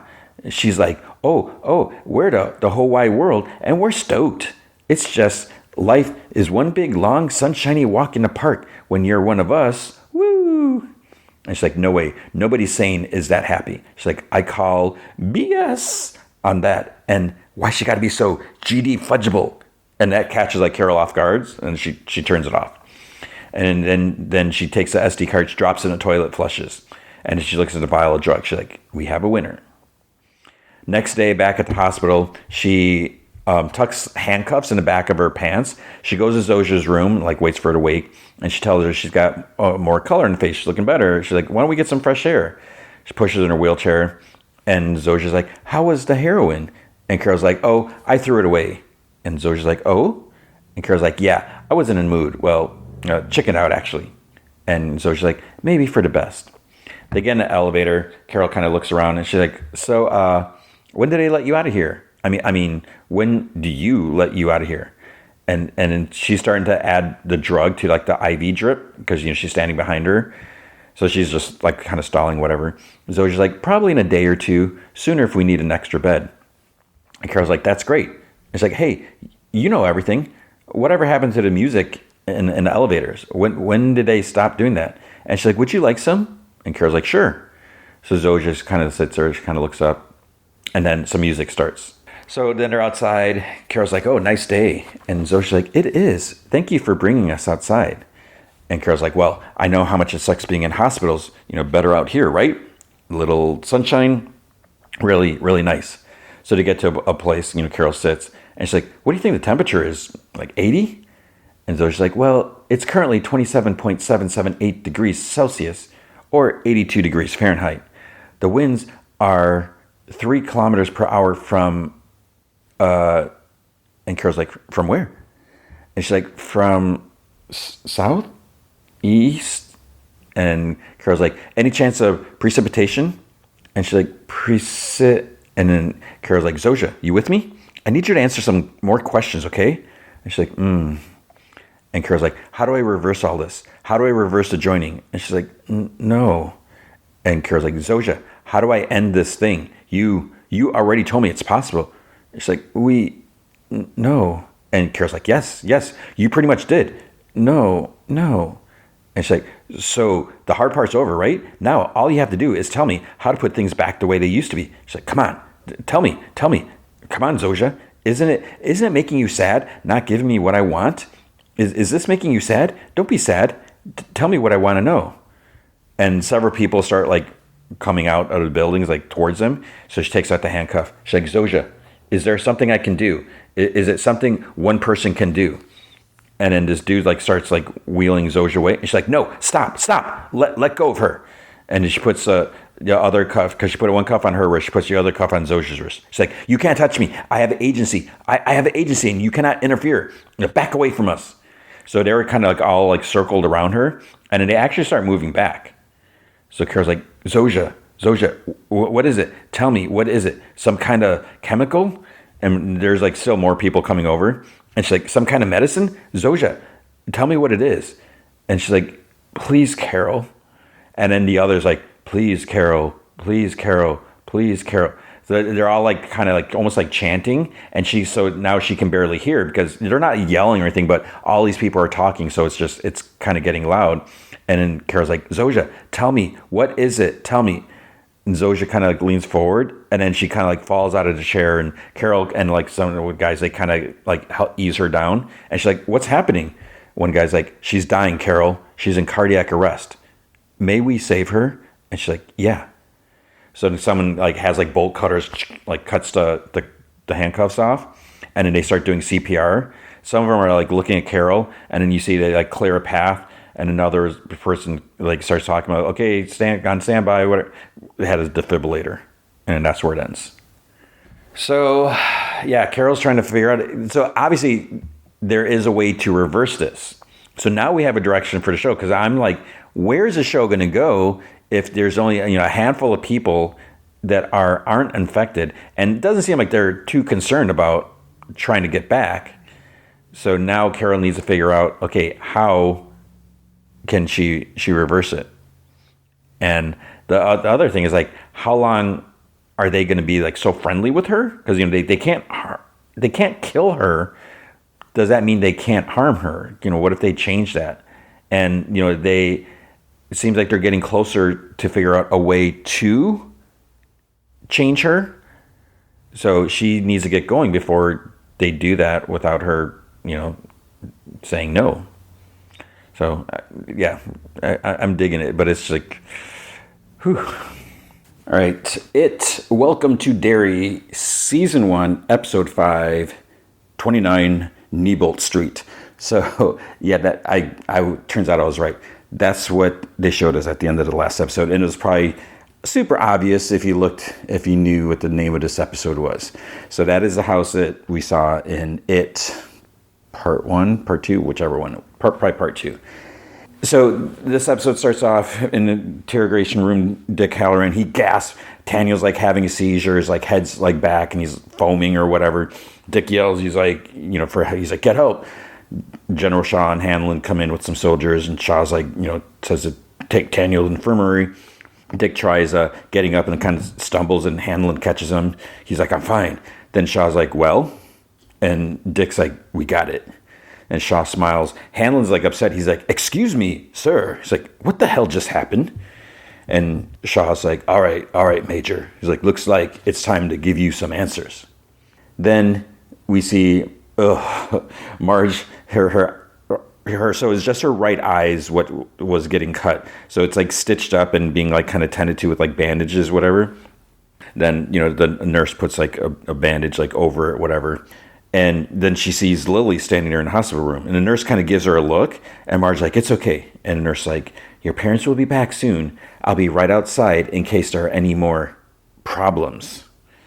And so we never saw I don't remember if I mentioned it last week, but we never saw like the aftermath of the whole ordeal when Marge was like trying to chop the eye stalks off her, and Lily's, trying to stop her, and on top of her, bloody, holding like a chisel or whatever, and the kids all see her. And it's like next time we see Lily, I think she's like hanging out with the kids at her friends at the hangout. You would think that they would grab her and lock her up right away, but I guess not. So Lily says she shouldn't be there because everyone thinks she did this, and Marge's like, it's okay. She's like, I told him that you didn't. And Lily's like, what'd you say? And Marge's like, that my glasses broke and I cut my eye and you were only trying to help me when everyone showed up. She's like, they'd probably send me to Juniper Hill if I told them what I really saw. And she almost like kind of whimpers, and her one eye like starts to tear up. And she's like, I'm so sorry, Lil. I should have believed you. You're my best friend and I let you down. And why is this happening? And maybe because you're a piece of crap and you're trying to set her up because your mean girl friends thought it would be funny to have some dude like play a trick on her. And Lily's like, we're still trying to figure that out. And Marge like sheds a tear, and she's like, is it going to happen again? And Lily's like, I don't know, but if it does, and she takes Marge's hand, she's like, you won't be alone. So Marge leans forwards and hugs Lily. She's like, I missed you. And Lily's like, I really missed you too. It's like, okay, yeah. Then Lily meets the others at the hangout. They ask about Marge. Lily says her eye's a little messed up, but she'll be okay. Ronnie's like, well, she wants to help. She can tell Bowers what really happened. And Will's like, Ronnie, we tried that already. Why would they believe her? And Lily's like, besides, the police probably think I attacked her, that she's covering for me. Rich is like, everyone thinks that. And Lily like turns him, because they're like going up the stairs. She like turns him. She's kind of upset. She's like turns around and walks up. Will gives Rich a look because he's just a bit of a dope, and so he goes up. He tries to fix it. He's like, no, listen. He's like, that's not what I meant. He's like, I mean, not us, but like at school, the post office, my barber. It's like, is that really helping? Saying that everyone else thinks that she did it. But then they hear like a cough, and there's like an orange tent up on the balcony. I don't know if it was always there. And there's like some soft groans. So Will and Rich, they pick up like, I think Will picks up like a bat, and Rich has like a piece of wood or something that he used like as weapons. And Rich is like, this is a private club. Announce yourself. Then they see a hand like start to like open up the tent, like reaching out. And there's like some disheveled hair, like, whatever. And Lily's like, Maddie? And he's like, help me. And he like kind of falls over. Then we see Shaw lights a cigar in his office, and he's like, the Indians called them pillars. 13 objects carved from the same material that thing apparently fell to earth on. And Leroy handling, he's like, fell to earth? And Shaw's like, they were buried hundreds of years ago deep underground by the I don't even know, Sawapcot Scott something tribe. I'm sorry. In order to create a sort of cage around the creature's territory, one that runs more or less around the borders of modern-day Derry. And Hanlon's like, you're telling me that Derry's a prison and we're looking for the bars? And he's like, exactly right, Major. That kid, talking about Daniel, is a member of a secret order dedicated to keeping that thing locked up and those pillars hidden. A job that he and his pals have succeeded at for nearly 400 years, until now. Halloran flipped through that boy's mind like it was the morning paper. Now we know exactly where they are and how to get to them. And Hanlon's like, to do what, sir? To reduce the size of its cage, to contain it. And Hanlon's like, you mean capture it? Shaw points to a map of Derry. He's like, 29 Nebolt Street. It's an abandoned home atop a tunnel system that leads directly to the 13 pillars. Tomorrow morning, you and Colonel Fuller will lead a small team to secure them. But it's like, what I don't understand, I don't know how much time passed between leaving Taniel and Halloran to go into Shaw's office because all of a sudden he has a map. It's like, did they know about 29 Neibolt Street before? I don't think so, because it seems like Dick's like, okay, we got it now. So was there like some debrief? Maybe there was some debriefing in between, but they make it seem like, okay, they're leaving the interrogation room, they're going to his office to get answers. And then he's got this map already laid out on his desk with 29. There's like a little house drawn on the map, and it says, Neibolt, whatever. So Shaw, so he points to the map. He's like, 29 Neibolt Street. It's an abandoned home atop a tunnel system that leads directly to the 13 pillars. Tomorrow morning, you and Colonel Fuller will lead a small team to secure them. Once in hand, you'll tighten the perimeter enough to control it. Imagine if we drop something like this on the, I think, what did he say, the Pusan perimeter, something like that, in 51. He's like, let it do the job that we lost so many GIs to. It's like, how many mothers could be spared from heartbreak? It's time to bring this Cold War to an end, Major. So Hanlon's like sighs, and he's like, what's the problem, son? And Hanlon's like, you knew that Derry was this thing's hunting ground, and you let me move my family here? And Shaw's like, the plan was for you to stay on base. You chose otherwise. So it's his fault. Maybe now you move them here until this is all done. And Hanlon's like, there's no maybe about it. He's like, excuse me, sir.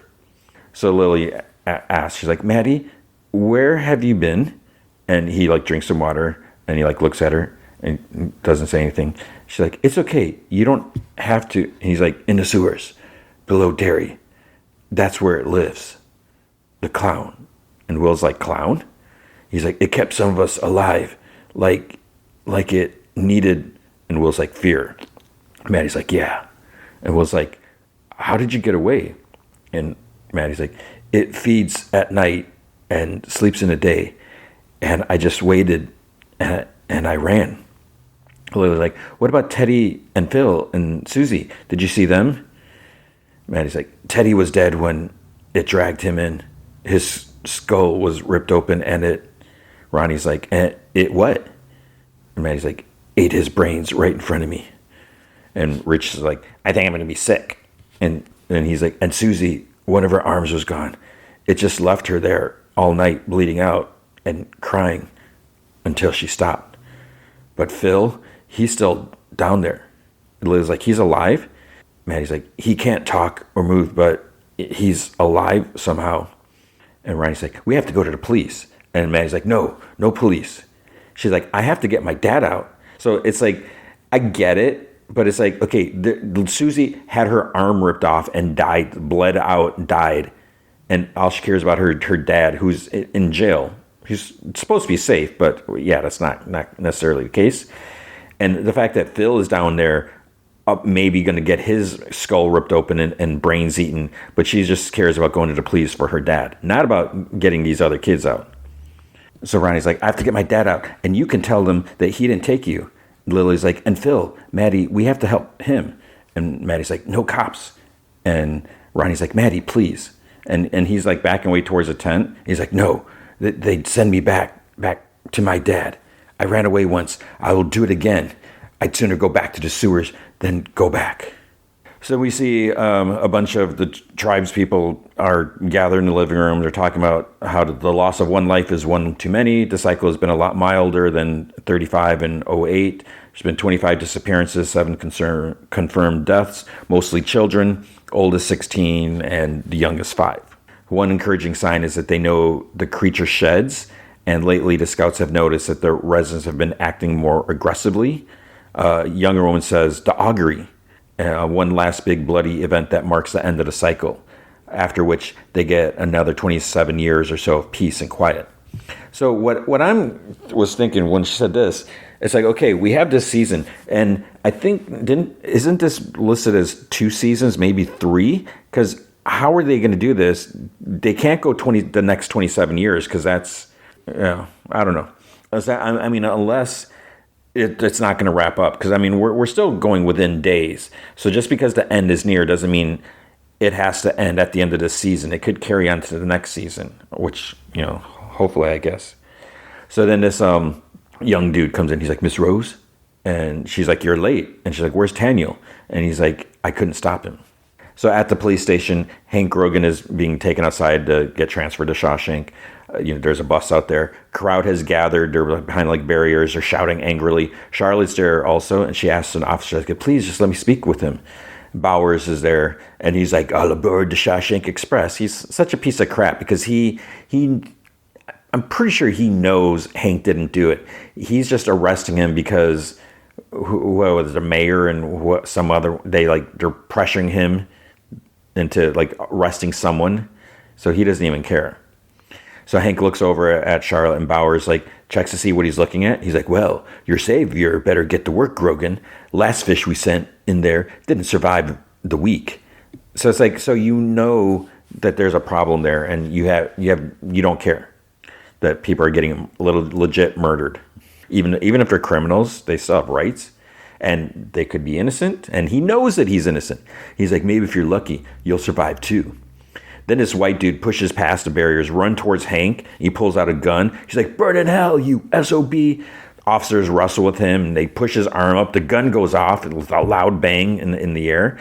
And he looks at Hank. He's like, you're a dead man, Grogan. You're a dead man. You're going to fry for what you did to my kids, you piece of poop.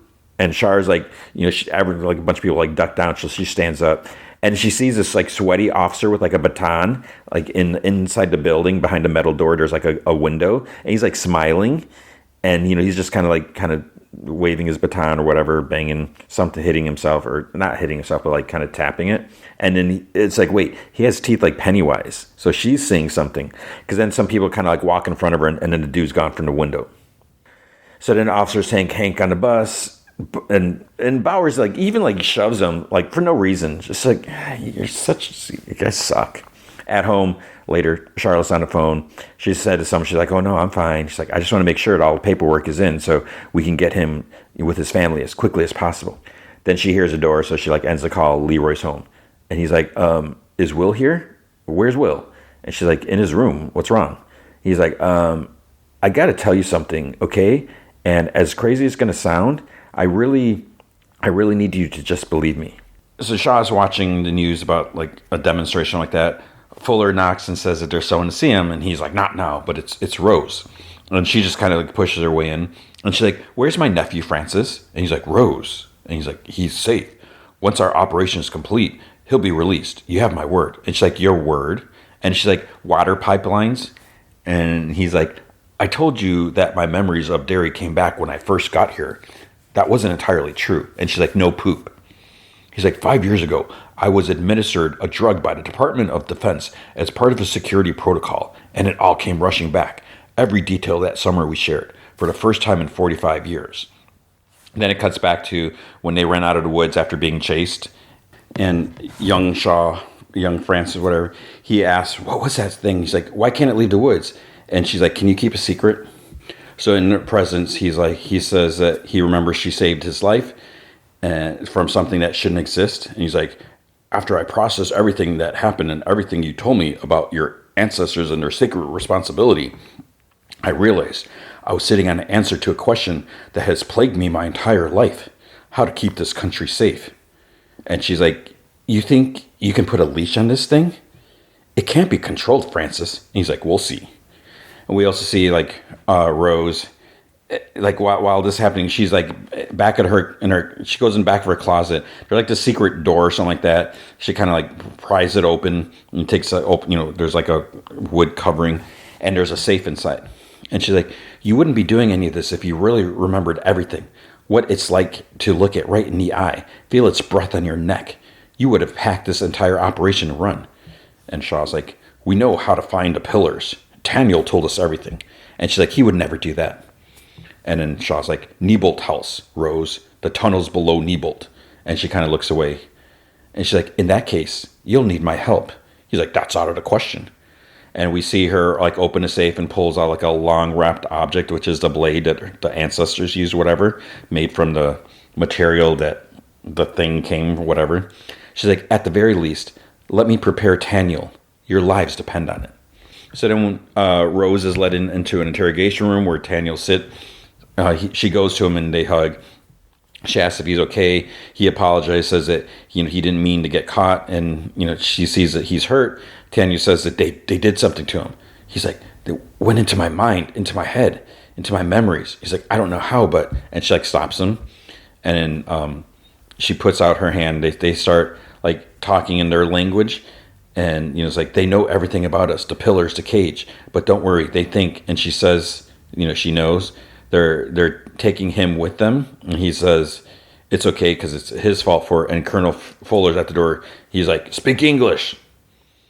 So then she's like, I told him that you'll have a better chance of helping them find what they're looking for with this. And she puts like the blade thing like wrapped on the table, and she shows him the tip, and then he like stares at her. She's like, they've inspected it. They know it poses no threat, and they understand that you are the only one who knows how to use it.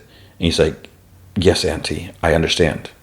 So then Fuller says that he'll take the blade, whatever the thing. He's like, he won't need it until the morning. And he tells Rose, time's up.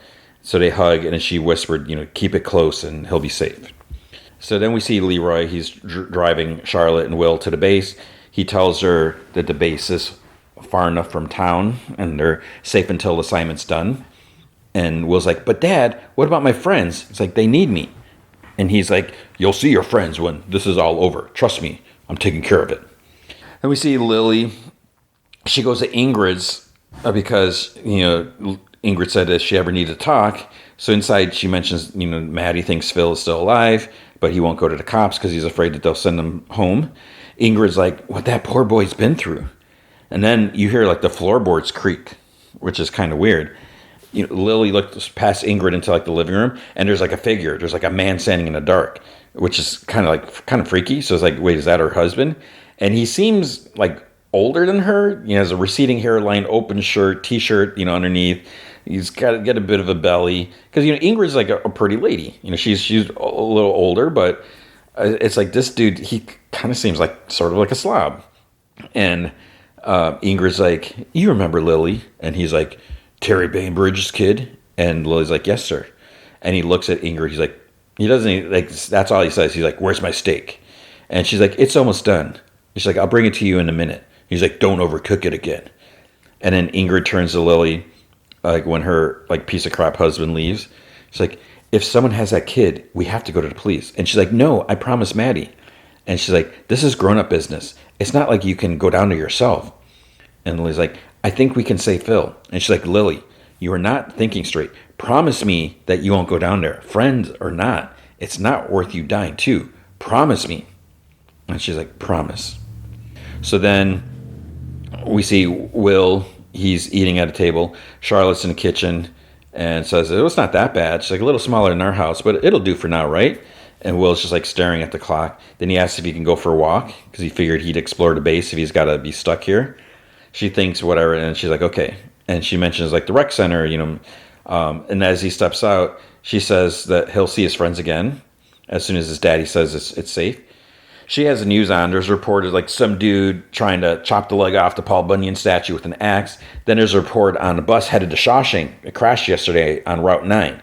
And she turns the TV. So sources on the scene confirm multiple casualties. And one of the passengers, a notorious murder suspect, Hank Grogan, is believed to have escaped. So she goes, her contact book starts calling someone.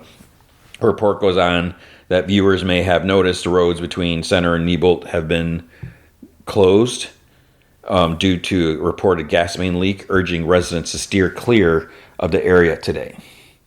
And then we see there's like the armed forces are there. Lots of trucks and jeeps, armed soldiers. They're all like walking, around. At the hangout, Ronnie like kind of stares off. Rich talks to Maddie. Lily brings Marge up, and Ronnie sees her and asks like, "What's she doing here?" And she's like, "I just wanted to help." And Ronnie's like, "I'm supposed to trust a patty cake?" And Marge's like, "X." And Lily's like, "Hey, it came for her too." And she's like, "Look, I thought about it, and we can't make Maddie go to the police." Ronnie's like, "What?" She's like, "They won't believe him. And he's right. They'll send him back to his dad. But if Phil is really alive and can prove your dad is innocent, then we have to go save him ourselves." And Rich is like, "Are you insane?" He's like, "No, wait, I'm not going down there again." And Lily's like, "You said yourself you'd sooner go back to the sewers than home." "Well, good, because you're going to take us down there right now and show us exactly where Phil is, and we're going to get him out of there. Either that, or we drag you to cops. Right now, all of us." And Rich is like, we can't go down there. We'll get eaten. She pulls out her like pills tin. She's like, not if we have these. And Rich is like, Mommy's little helper? She's like, exactly. What Will and Maddie said about it feeding on fear? Well, if it's got nothing to feed on, then we have nothing to worry about. My mom got a refill. We'll take as many as we can. It's like, is she going to notice? And then Rich is like, are you sure that's safe? And she's like, my mom eats these like M&Ms. And Marge's like, if they weren't safe, she'd probably be dead by now. And Rich's like, I don't know. And Liz's like, listen, my dad used to say, in life, people are either anchors or lifeboats. They drag you under or they keep you afloat. I don't know where I'd be right now without you guys, but Phil, he doesn't have anyone. And if we don't do something, he won't stand a chance. So my question is, are you an anchor or a lifeboat? So then Ronnie's like, lifeboat. And Marge is like, lifeboat. Rich is like, lifeboat? And Maddie breathes shakily. And then Will comes up and they all stare at him. He's like, what? What'd I miss? And Rich is like, you don't want to know. So then Fuller's like, according to our friends at Indian Marsh, the house at Nebolt Street was built atop an old ground well that dates back to colonial days. So we see like armed soldiers like busting, rifles raised. The object we're looking for, 13 Indian artifacts that natives refer to as pillars, buried centuries ago and in different locations around Derry, and are now only accessible through the sewers directly beneath that old well. Daniel enters the house after the soldiers. Major Hanlon and his team will secure the house, find a well, and descend into the sewer system where our guide Daniel will lead us through the tunnels to the location of the pillars, if necessary, with the assistance of Private Halloran. But remember, gentlemen, you'll be in enemy territory. Whatever form this enemy takes, it will use your own personal fears against you. Don't freeze. Don't trust it. If you see something that by any rational measure should not be down there, shoot it. Be vigilant, stay safe, and secure the asset. So then they're in the tunnels. Shaw asks Dick if he feels it, and he says he feels something. Daniel's like, lead. He takes a peek at the dagger, see if it's lit up. And then Dick hears an elderly, the closed caption says, elderly woman, whispers his name. And he's like, y'all hear that? And the other soldier's like, hear what? There's more walking. Then Daniel falls like in a deeper drop, and the water's up to his waist. So they keep going, and the woman calls a Dick. He like pauses. Soldier behind him tells him to get going so they don't fall behind. And then Dick leaps into the water, to like the deeper part. He ends up going completely under. It's like massive area, so obviously something is going on. It's like dark, and the light from the surface is like way above him.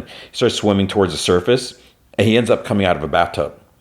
So the soldiers behind Dick, they're like, where is he?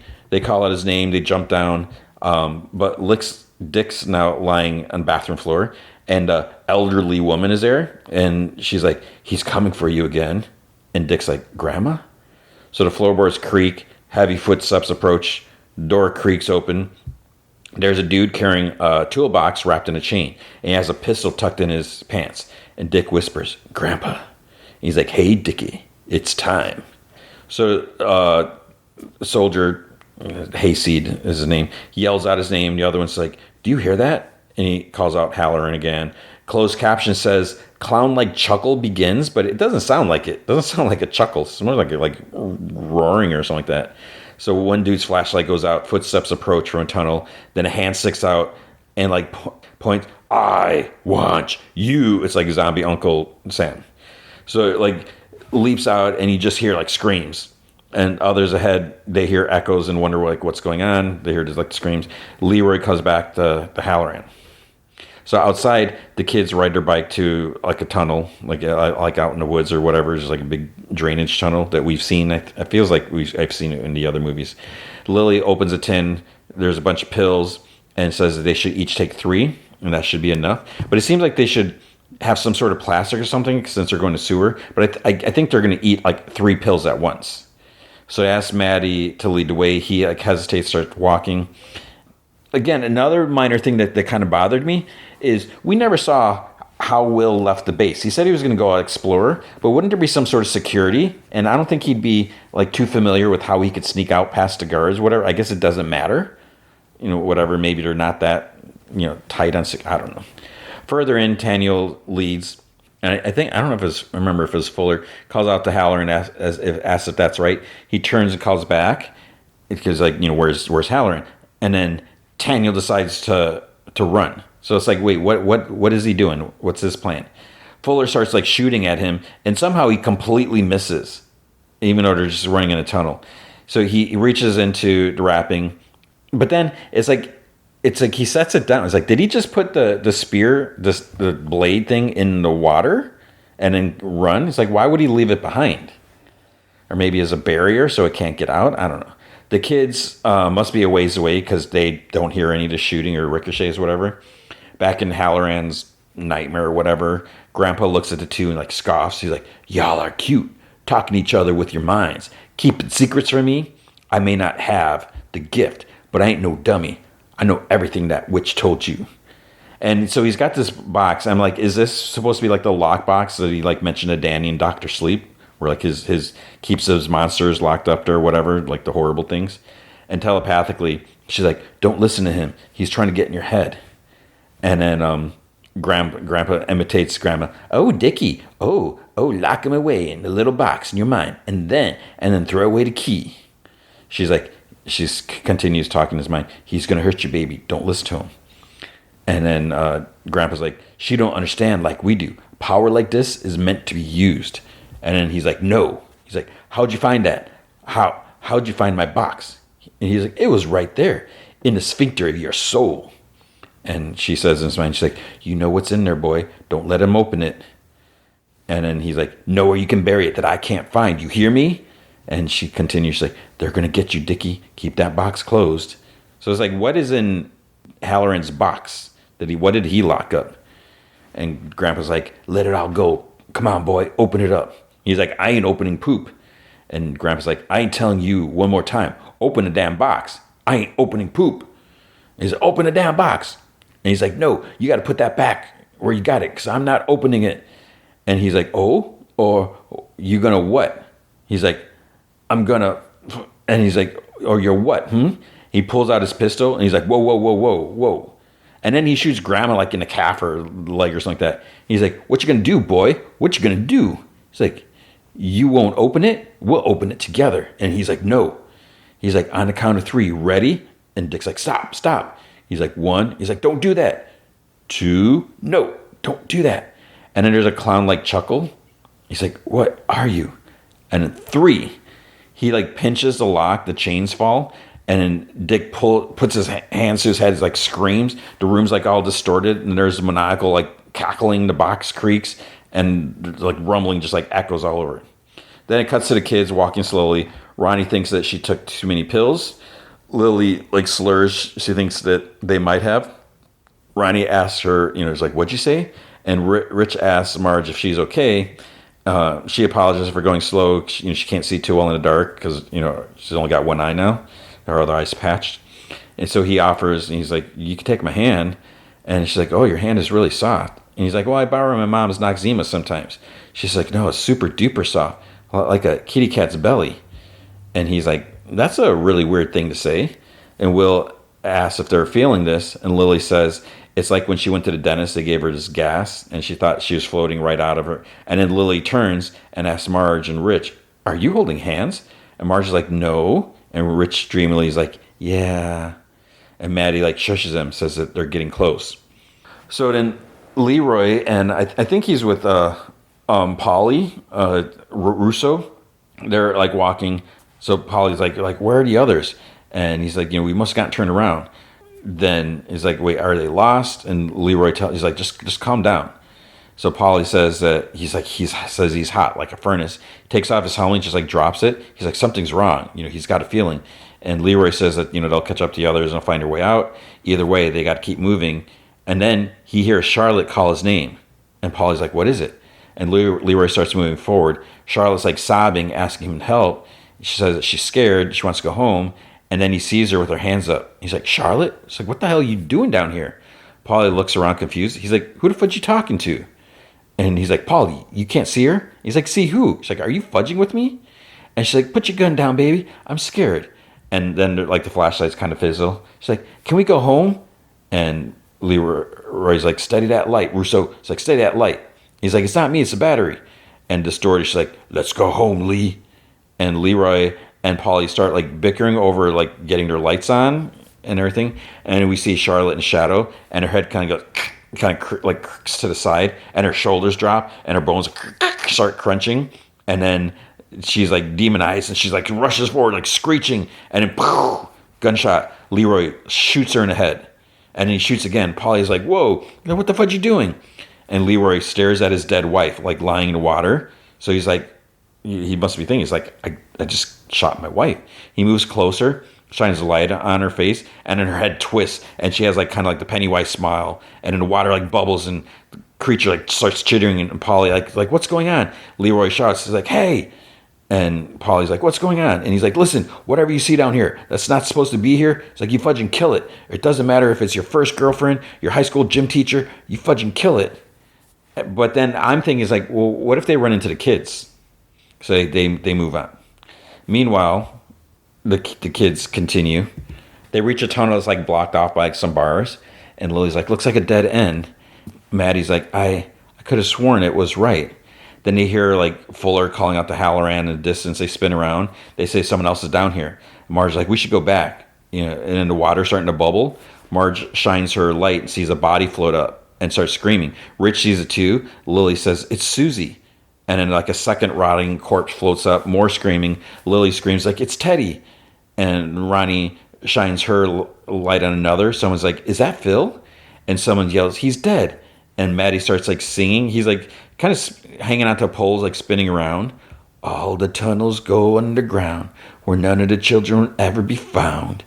They wandered away to join the show, and lost their way in the world below." More bodies come up. "They swallowed the pills and lost their fear, but nothing they hoped to find was here." Ronnie's like, "That's Maddie." And "They joined a circus and left their town. Now they have to live down with the clown, down with the clown." And Pennywise starts like coming out of like the back of Maddie's head. It's like kind of starts cracking out there, and then you see like his face in the back of his head. "With the clown, now they live down here." And he's full on Pennywise now. And this is like the first time we're actually seeing Pennywise. We're 5 episodes in, and this is the first time we're seeing him. "With the clown." And then, "Duck and cover, kiddos." They all scream. Pennywise roars and lunges them, sharp teeth like full on display. They run. Lily trips and falls, and she gets up. She's like, "Guys, wait up." But it's like, how about you start running instead of just standing there yelling for them to wait up? Leroy and Polly, I think they see an exit because there's like light. But then Leroy hears Will calling out. So he raises his rifle. He's got his finger on the trigger. Will comes running, like splashing. Leroy like lines him up in a sight. Polly quietly, he's like, "I see him too." And Will's yelling, but it's like muffled. He's like, "It's me, Dad." Polly's like, "It's real." But Leroy's not hearing him. Then Polly's like, "Leroy, he's real." He reaches for the rifle. The rifle goes off, but he ends up shooting Polly in like kind of like in the upper chest, like not dead center, but close enough. He falls against the wall, spits up like blood and groans. Then of course Leroy, he yells at kids, "What the hell are you doing here?" And then he's like, "Get behind me, move." He tries putting pressure on Polly's wound. Polly's like, "Is it bad?" And Leroy's like, "No, it's not. It's not bad, brother." And Polly's like, "Oh, it's bad." Leroy's like, "No, I'm going to get you out of here so I can patch you up." Then Polly's like, "No." I was like, "Let me rest." And Leroy's like, tries moving, and Polly groans loudly. Then he quietly's like, "It's okay. It's my turn." Leroy's like, "Oh, I'm sorry." And Polly's like, "Make it count. Make it count." And then he passes. And in the closed caption says, "Pennywise chuckles in the distance." But it almost sounds like a roar. And they all hear Leroy's like, "All right, kids, everybody get out of here. Run, now." He's carrying Polly out. Meanwhile, Lily's lost. She reaches a dead end, so she must turn the wrong way, whatever. She calls out to the others. She sobs, so no one's noticed that she's gone. She sees Pennywise behind her. "Too bad, so sad. You couldn't save old Matty boy. Tasty, tasty Matty boy." He like chuckles. "You convince everyone to come and see me," chuckles, "'cause you're such a good friend." Then as Lily's father's, "But such a bad daughter." His mouth expands, it's like full of teeth. He comes like rushing towards her, roaring. She like closes her eyes, and then he like stops. And Lily like opens her eyes, sees him just like standing there. And in the water, the blade Taniel left is like glowing.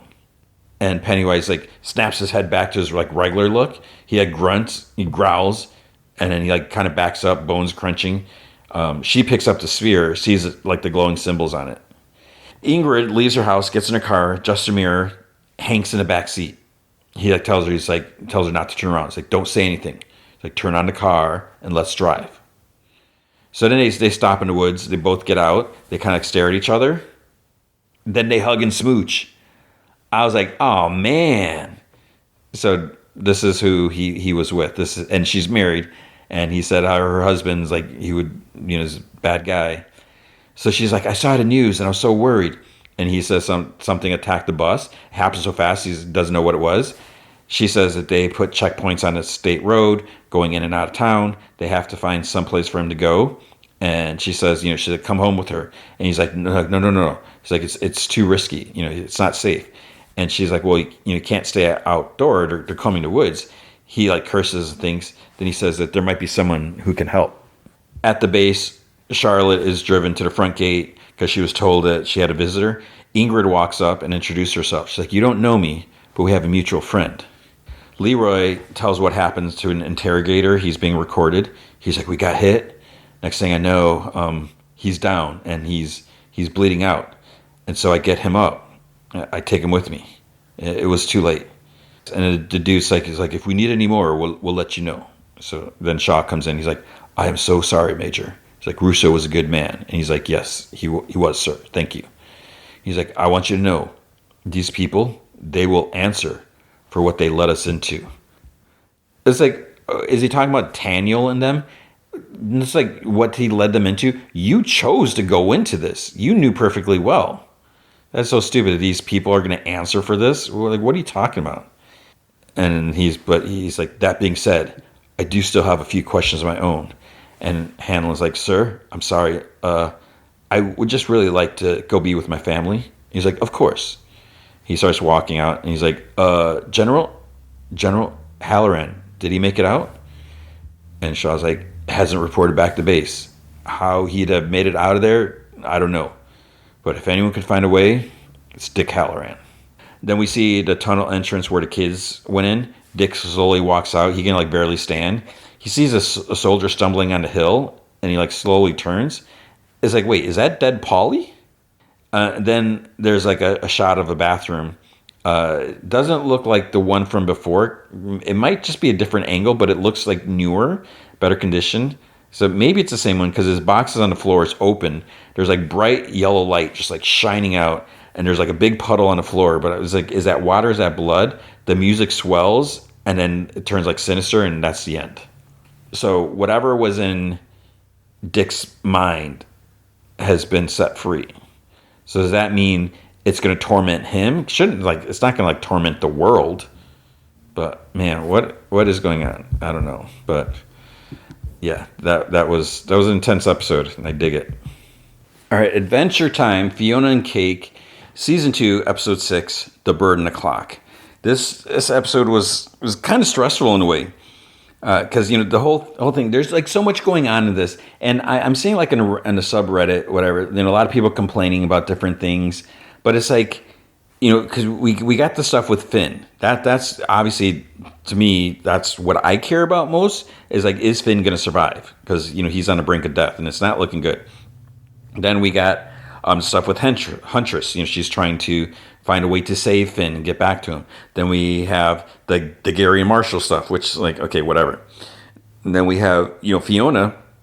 She's just trying to do too much. She's trying to get this sweet spot, just trying to figure out a way to save what they want to do, all her friends. And she's trying to help Huntress, and she's just trying to do everything. So there's like all these different things happening. And yeah. So let's just get to it. A narrator starts off, and this is the thing that fascinates me, where people are complaining about this, but it's like adding to like the whole lore of the show. Because here we get like some pretty big news. It starts off, it's like, what are you telling us? And then it's like, holy crap. Okay, so the narrator's like, a long time ago, before the dawn of most things, there were two brothers, and they were inseparable because they're literally like on each other's back. They're just like standing there, and the narrator's like, they were a mischievous pair. So they like knock down some statues. It's kind of like domino. And the last one ends up like the arm kind of pulls the pants down of the last two, and they laugh at him. You can see like the guy's butt sticks out or whatever. And one day, their pranks went too far. So there's like a statue. There's like 4 statues carrying this large statue pizza box. They open the statue box, and there's like a real pizza inside or something like that. So they take it and run laughing. They were so proud of eating the etheric pizza, which they had been told to never to touch. But dang, how good it was until. And then 2 guards like pointy spears come up and usher them to this big white sphere, like up on a dais with a hat and like I think like a mouth, until they found themselves in serious hot water. These tight-knit brothers began quarreling for the very first time. One brother panicked and laid the blame on the other. Judgment was swift. So like the sphere thing like rises up and like spins, and then it ends up. It's like I thought it was a sphere, but it's like a circle because it turns into like a saw blade, and it like slices them apart. The brothers were separated. The one accused of being the instigator was cast down, never to be heard from again. So his hole appeared beneath him. He falls, and in flames like kind of spit up. The other was chastised for betraying his brother and was sentenced to become fate's messenger. And then I'm like, what? Because he turns into Cosmic Owl. Whoo! So that's crazy. We get Cosmic Owl's origin, and it's not what I expected. Then we get the intro. And then we see Fionna and Cake. They're standing outside a park. At first I thought it was a park, but it's not. It's like a cemetery. Gary and Marshall walk up. There's like 4 other people and a groundskeeper dude with a shovel are also there. Gary asks like, what's up? Is everything okay? Because she sounds serious on the phone. And Marshall's like dead serious. And it gets started when a crow caws. And Gary's like, nice ambiance. So Fionna looks around. She's like, no Hunter. She's like, I've got good news, everybody. Follow me. So they're walking through the cemetery. Huntress, they come up. She's like looking through some bushes, probably find that heart one. Fiona's like, you coming, HW? And she's like, no, gotta find a heart. Gary's like, who's your surly friend? And Cake's like, oh, she's an alternate version of Hunter, marooned in our universe. And Gary's like, oh. More crows caw. Then they head towards like a giant, huge mausoleum. And Marshall's like, wait, what are we doing here? And she's like, surprise, it's our venue. The door open. Marshall's mom's there. Like, there's a bunch of like mist inside. She's holding a drink. She's like, welcome. And Marshall stammers, why? And she's like, why? Can a mother help her son? Marshall gets like the sad look on his face. And Fiona's like, we had to move fast, so I made a deal last night. And Marshall's mom like coughs and motions her assistant dude to cut. He's holding like a smoke machine. And Fiona's like, it's great, right? We can fit so many people in here. And Marshall's like, but why would you want to? His mom grabs him and guides him over to another spot. She's like, you belong here. And she pulls a cover off this thing. She reveals this giant stone like sarcophagus with like his image carved on top. Marshall and Gary's jaws drop. She's like, how do you like yourself in Carrara something marble, darling? And she's like, I made them redo your face 5 times. I think you look like an angel. And Gary points to, there's another one like covered next to it. He's like, is that one yours? And she's like, not at all. It's for you. And when she pulls off, there's like no features on the figure. It's just like plain like round head, whatever. And she's like, or whoever Marshall ends up with. We'll see how this works out. And Gary's like, gee, thanks. Fionna walks up to these 2 like skater women. She's like, I was thinking you, and I know there's supposed to be someone. I don't remember who. She's like, I was thinking you guys could maybe like skate around town and hand them out. And she's talking about flyers, I guess. Kate comes up to her and she's like, hey, don't go down that path with that lady. I know where it leads. And Fiona's like, what? No, you don't. And she's like, uh-huh. She's like, I saw a vision of the future and you end up as her lackey. And Fiona's like, pfft. She's like, no way that'll happen. She's not using me. I'm using her. Okay, people, we've got 3 days till the event. Go spread the word. So the skaters each take a stack of flyers. The flyer has a pic of Gary and Marshall with their names. It says like boys' night, fundraiser show, whatever, and bake sale. Marshall's mom's like, you heard her, flunkies. Faster, pronto, pronto. Marshall says to Gary, he's like, man, I don't know about this. And Gary's like, she knows you never take her money directly. But isn't this kind of perfect? Where else can you be sure your mom is going to hear what you're saying? And isn't it kind of punk or metal to play a set on top of your own grave? Marshall like kind of puts him in a headlock, sort of like whatever. He's like, punk, huh? He's like, dork. Hunter walks up and he's like, kind of like reciting what he wants to say. He's like, Fionna, I wanted to say. He's like, ah. And he's like, hey, Fionna, I'm sorry I hung up on you. I was feeling. Then he sees Huntress. He's like, actually, he sees like her head like behind a tomb. He's like, So he touched like a leaf from her hair, and he says in Spanish, "Que planta tan hermosa," which is like, what a beautiful plant. And she's like, "Hey," and so again, she was behind a tombstone, so he didn't realize it was her. She's like, "Don't touch me," and he looks at her, and he's like, "You're me?" And she kind of eyes him up and down, grabs his cheek to look at him, and she's like, "No, you're a soft version of me, weak." And then he like pushes her hand off his face. He's like, "You don't know me." And she gets like close to his face. She's like, "Let's keep it that way." And she starts turning away. And he's like, "Oh, real tough guy, huh?" And she comes back, knocks him over. In U, several people are waiting in the auditorium, where Finn is lying. There's like candles lit, whatever. PB and Simon are on the stage behind a curtain. And PB's like, "I hate seeing him this way." Because, he's older, from the last episode, whatever. And they try making a wish. Marceline's like, "I didn't want to bring this up, but I know a way to save him." They look at her, and then she like points to her teeth, and PB's like, "No vampire stuff." And then she holds up a big syringe. "I have a better idea." She opens the curtain a bit, and she's like, "Hey, old lady princess." And she's like, "Oh, I'm here. Are we doing more kissing?" And she's like licking her lips. And PB's like, "No, I need a volunteer lab rat." And old lady princess like, "I'll do anything to save." PB like injects her in the face. She immediately turns young, and she's like a kid. She looks in this like mirror thing like hanging over Finn's bed. She sees a reflection. She's like, "Oh, I'm hideous." She runs off. Simon's like, "You're just gonna pump him up?" And she's like, "It's good for morale if Finn looks healthy and smooth." Then the little vampire king, he calls out to Marceline. He's like standing on Finn's pillow, and Simon's still talking PB. He's like, "That's just cosmetic. You're only treating the symptoms." Vampire King like nods at Marceline. PB's like, "We need to keep people's spirits up, or there could be a panic across multiple kingdoms." Vampire King's like, "Why hesitate, child?" And now he's on her shoulder. "Bestow upon him the dark gift." And then she sees like a vein in Finn's neck. Her teeth extend a bit. Do it now." She's like, "Okay." So she turns Finn's head. She opens her mouth, puts her teeth in his neck. PB gasps. Marceline's like slurping, and then she gasps. She spits out green like on Finn's pants, or whatever. She moans, boom, falls back on her back on the floor. Bubblegum and Simon both like, "They're Marceline." The Vampire King's cheers like, "Whoops."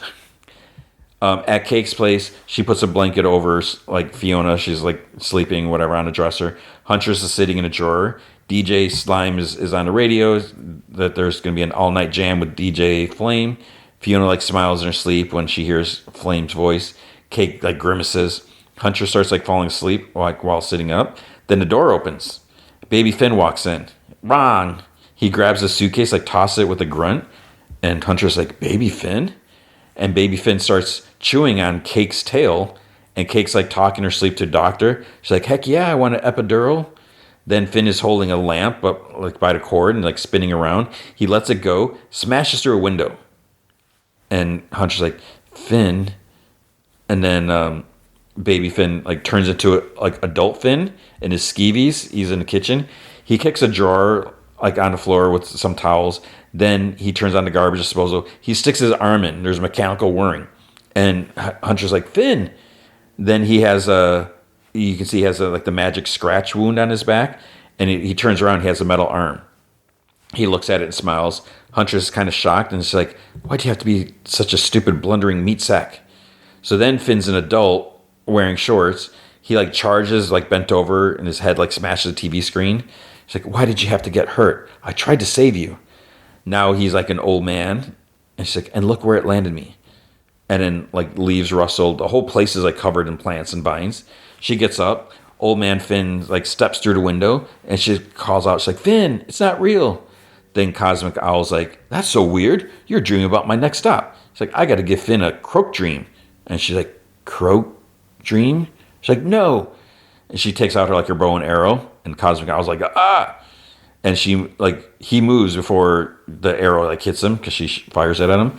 She shoots several more. He opens like a portal, like just like a rip in the whatever midair. And he's like, "Whoa, I'm just doing my job." And she jumps through after him. So Fiona's dreaming that she's at the mausoleum. She like touches a piano and the keys like melt into water. There's puddle on the floor. And then there's a pink bug-eyed creature like next to water is like, "You're a true loser," and he runs. Behind her are like dead Candy Kingdom people. They're like banana guards, like chopped off heads and whatever. And there's then a different Fiona is like, "Help me," and she's confused, and she sees her, like old school Fiona in like the Finn costume, and she's like, "I'm stuck, bunhead," and Fiona's like, "I'll get you out." So she's like in the puddle. So she tries reaching in the puddle. The reflection sort of like backs away. Then it grabs her arm and tries like pulling.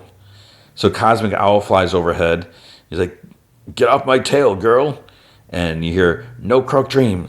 Fiona's like, "Huntress, what's going on?" And Huntress like, "You're dreaming, genius." So Huntress' hair is like brown now or whatever instead of green. She leaps after Cosmic Owl, and Fiona's like, "Dreaming?" And then she gets her arm free, like splashes the puddle. Cosmic Owl's still like avoiding the arrows, and he's hooting. He like opens another portal, and Huntress follows again. And Fiona's like, "Huntress, do you need help?" Fiona leaps through. So then M. Crom is like standing next to Cake. And this is like the different like form of Cake when she's dating him. You know, she's a little more humanoid, whatever. She's lying in a bed.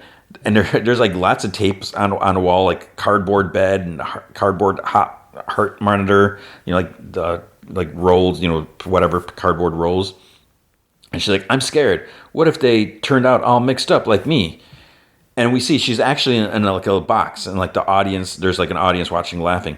Cliff from Cheers walks in with like the doctor headband thing, and then he has a basket. He's like, "A little known fact, Sammy. Your ancient Egyptians there worshipped the feline animal." And there's like 5 kittens in the basket, and then the one's like neck extends, and its head like boings to the side. She drops the basket. She's like, "Ah," and it rolls like off the bed on the floor, and then the kittens are out. She's like, "My babies." And then she jumps out of bed, and she's like regular Cake form, like not the other like dating Cake form. Then she stubs her toe and she yelps. Cosmic Owl like cuts through, followed by Huntress and Adventure Time Fiona. So now Fiona's dressed in her like blue shirt and shorts or whatever, backpack, and Fiona's like, or Cake's like, "Fiona," it's like, "Don't you step on my babies." And Fiona's like, "We got to follow that bird, Cake." This is to start going through another portal. Cake kind of holds back. You know, her arms are there. She's like, "MC, I'll be back." And he's holding all kittens. And then this big lady's like, "It's okay, M. Crom. Like, she's gone now. Let me take you out for coffee. Get your mind off things."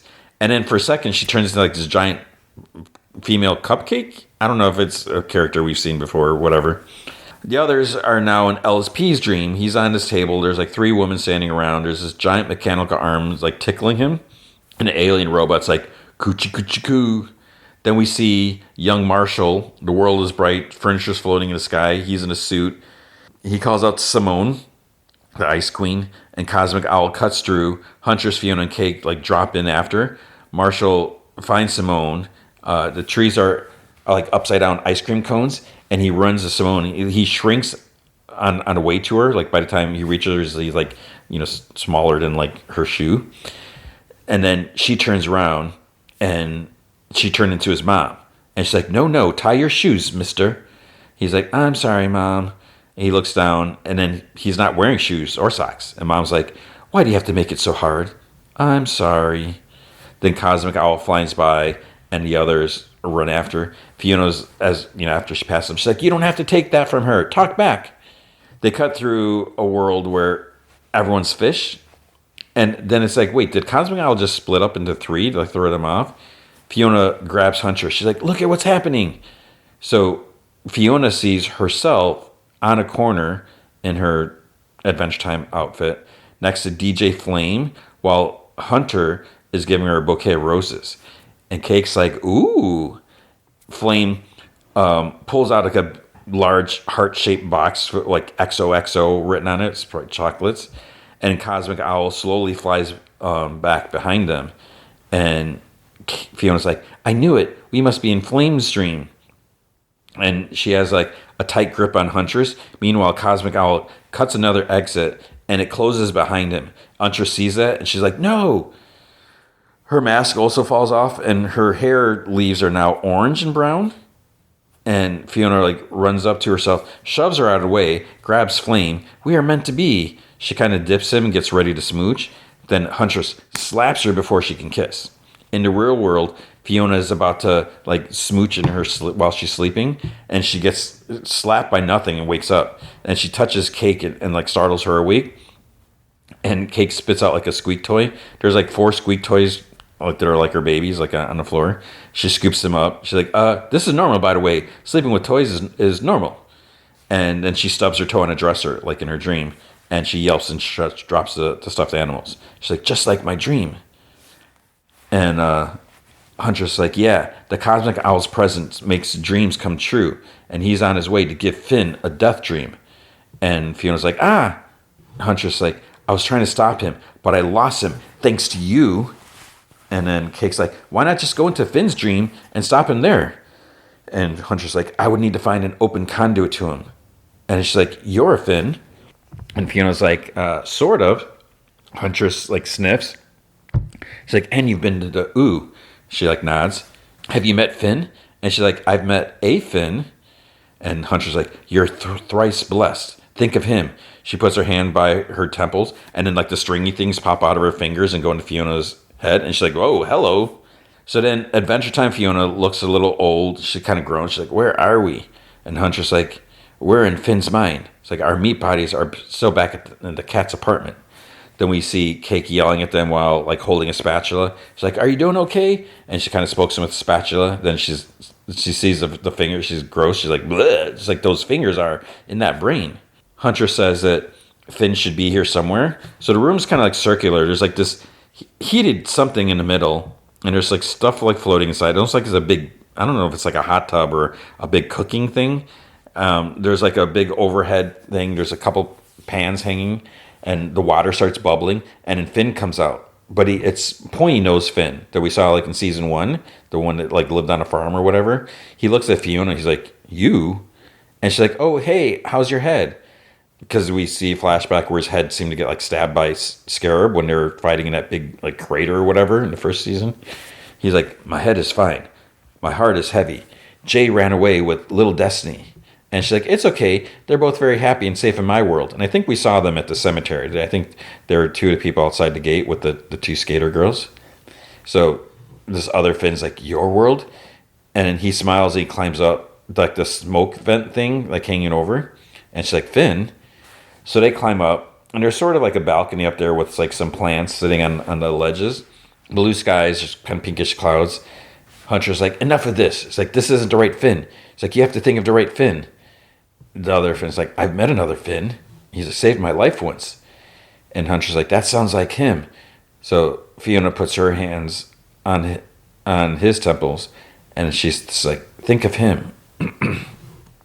There's a white flash, cut to Ooh. PB has her hair in Marceline's mouth, and she's still on the ground. Simon's like, "Okay, come on, Marcy, get all those colored nutrients." And PB's like, "You're doing good, babe." The heart machine like beats, and then you see like a bunny ear shaped whatever starts to appear for a second, like from the heartbeats, but then it goes back to normal. Then there's a shot of Finn like lying on the bed. White flash, cut to Fiona opening her eyes. It's cracked ceiling, taped picture of Finn on the wall. There's a little TV set and like nothing else. Hunter's like, "Where's Finn?" And he's like, "Here." The pointy nose other Finn. And she's like, "Not you." He's like, "My bad." Fiona's like, "Found him." So Big Finn is running on a TV screen. Huntress kneels next to Fiona, then climbs through the screen. Other Fiona or Fiona and other Finn are kind of surprised. They follow through. They go through into the TV. So now they're like kind of like in a theater audience. Other Finn's like, "Are we early or too late?" So there's like a stage play going on. There's these little like clock characters running and screaming, and then this big kind of like lip creature like on ball wheels is like chomping them up. So then Big Finn, he's like, "Cries of distress." So this is like regular Finn, our Finn. He's like, "Cries of distress, yes." So he turns around. The mouth beast thing like farts out busted gears from the clocks. So he's like eating them and farting them out, whatever. So they're running. Fiona, other Finn, and Huntress are on a stage, and it's like a clock world. And real Finn runs by, adventure time! And Fiona, or Huntress, like, Fiona, keep dreaming Finn's safe. It's like, we'll keep watch for the cosmic owl. So the lips thing's like, hello, handsome, to Finn, and then tries eating him. He grunts and, like, holding the mouth back, starts punching it and kicking, and Fiona's like, dang. And then the mouse thing's, like, beaten. He, like, lifts it, flips it out, it goes flying into the sky, like, phew. And Fiona's like, bro can take care of himself. And then the little clock critters, they're kind of like pocket watches, they reveal they have, like, bat wings and sharp teeth, and they're like, they hiss. And Fiona's like, what? They fly at Finn, knock him down. He's like, ah! And she's like, hey. She pulls out her sword. You ungrateful little ticks. But Finn is, like, kind of chewed up. Big bites taken out of him. His rib cage is, like, revealed. You just see bones there. There's green ooze, like, inside and out. There's, like, puddles and stuff like that. So then the world changes to, like, this grim battle world, and Finn's body turns into kind of like a near skeletal Martin Mertens, like Finn's dad, biological dad. There's a crow, like, perched on his arm, like, that's sticking out. Fiona, like, shakes her head, and then it changes back to, like, the clock world with the busted up Finn, and she has tears. She's like, oh no. But then there's applause, and the spotlight shrinks, and the whole place goes dark. The light comes back on. It's like a different world. Finn's now standing, like, in front of her with a battle grin, and he's holding a big sword. Fiona's like, Finn? And a clock chimes. There's, like, a clock castle in front of them with, like, clock guards on top. Archers ready! Loose arrows! And Finn's like, yeah! And he holds up his sword. Fiona holds up her backpack. The music changes to, like, kind of theater, like, piano music playing. And they're now on stage. And Huntress and other Finn are watching from, like, backstage. The other Finn's like, but he died. Huntress like, as long as Cosmic Owl isn't here, it don't count. She's like, come on, look for anything that makes noise and rope. Then what seems like a real battle world, arrows continue. Fiona has, like, 4 stuck in her backpack. Finn is, like, still grinning and blocking the arrows with his sword. And then the clock guards yell to reload. Now they're, like, talking backwards or something like that. Then we see Cuber, who we've seen, like, in Adventure Time. His head appears on the screen. There's a word balloon that says, did medieval archers fire in volleys? Even Cuber doublant no. So it's like, what is going on? The guards, like, duck down, and Finn runs towards the castle. It's like, ha, I got you. In the skyline, there's, like, a giant image of DJ Flame with his hands up, but then he disappears. Fiona runs after him, and she's like, come on, dude. The archer yells, loose arrows. Fiona dives at him from behind. She's like, get down. Pushes him down behind his, like, big rocks. Arrows fly, like, at them. He's like, good hit. And she's like, Finn, you're in a coma. We're in a dream. He's like, oh, cool. Who are you? And she's like, my name is Fiona, and I'm here to keep you alive. He's like, dude, you're like my girl Jake. And he stands when he says that, and a giant, like, sharp clock hand, it's supposed to be a giant arrow, hits him, like, goes straight through him. And green ooze, like, kind of splashes out. And then there's a giant clock robot archer is about to shoot another one. Fiona gets up, but then Finn pushes her out of the way, and he gets impaled again. And he can, like, barely stand because he has these 2 big giant, sharp clock hands sticking through him. He falls forward, and then several smaller arrows. He's like a pincushion. Fiona gasps. Huntress and other Finn, they're, like, walking on a catwalk, like, above the stage. She hears Fiona cry out Finn's name, sees all the arrows on him. There's applause. Spotlight retracts, and the light comes back on. They're both standing on the stage, and there's so it's like another reset. Big sharp blades are, like, swinging between them. Huntress tells the other Finn to hurry up. So Fiona and Finn are running as the blades swing. He's like, who are you? And she's like, you're in a coma dream, but I'll keep you safe. He's like, Math, you're like a girl Jake. And then because he's not paying attention, whoosh, he gets sliced in half by a big swinging blade. Green oozes, splashes, whatever. Audience applause, goes dark. Now they're kind of like in ankle-deep water. Finn is facing, like, this big white polar bear.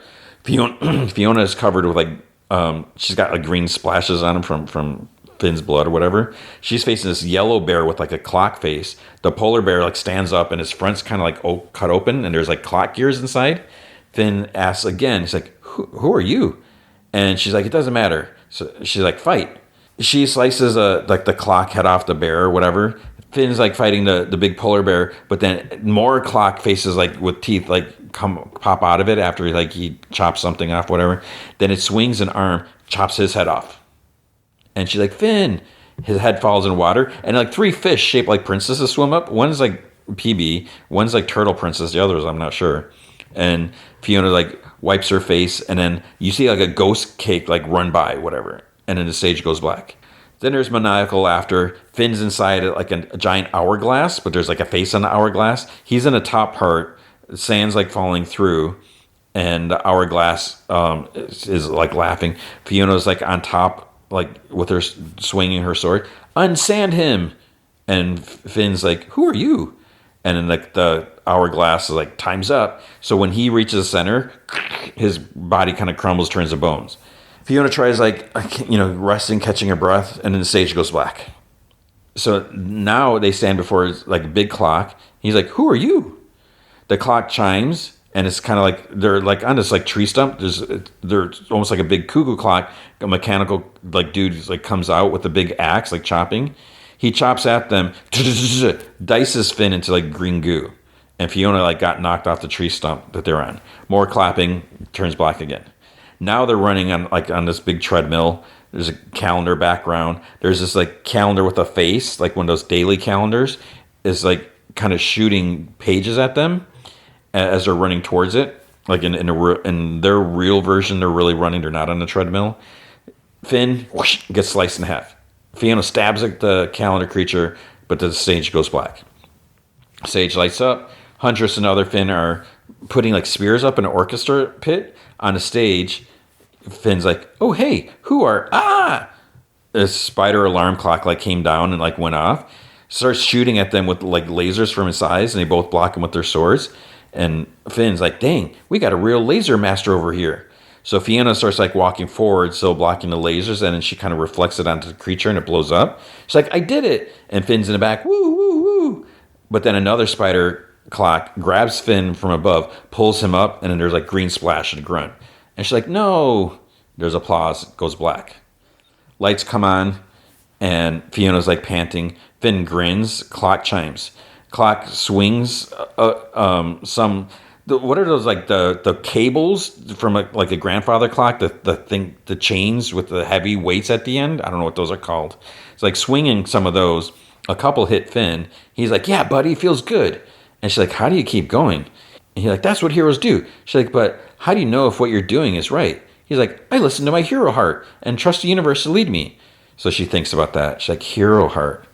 Finn like slashes, but then both arms get wrapped up in like chain. Fiona like tries like cutting it, but it like, doesn't cut.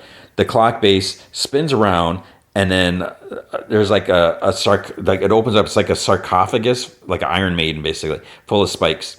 It starts like pulling him forward. Huntress watches, and she doesn't seem concerned. Behind her, Cosmic Owl he's there. So now they have to be careful because he's like caught in these like ropes and bells, and they're like with tambourines and stuff like that. He's like, I hate this.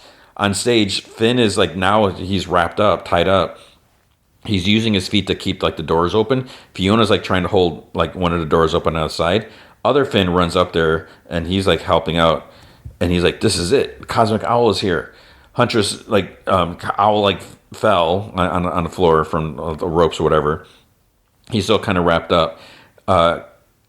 Huntress like drops on in front of him and like kind of startles him. And she's like, be gone, vulture. And Cosmic Owl's like, listen, I don't have a choice. I'm just a messenger. So she grabs like a sphere and she's like, then I'll have to croak the messenger. So Cosmic Owl like kind of squints, breaks free of the ropes, and then the others are all like straining and grunting on the stage. Owl flies at Huntress hooting, and she like grits her teeth. It smashes her against the wall, like the wall of the orchestra pit. And then the sarcophagus slams shut, and there's green ooze comes out of the clock's face. So Huntress pushes Owl off of her because it's like, is he dead? Because Cosmic Owl's there. She pushes Cosmic Owl off her. He's been stabbed, and her hands are now yellow and glowing like he glows. She looks up at the stage. Other Finn like slashes an axe at the clock face, and then the doors open.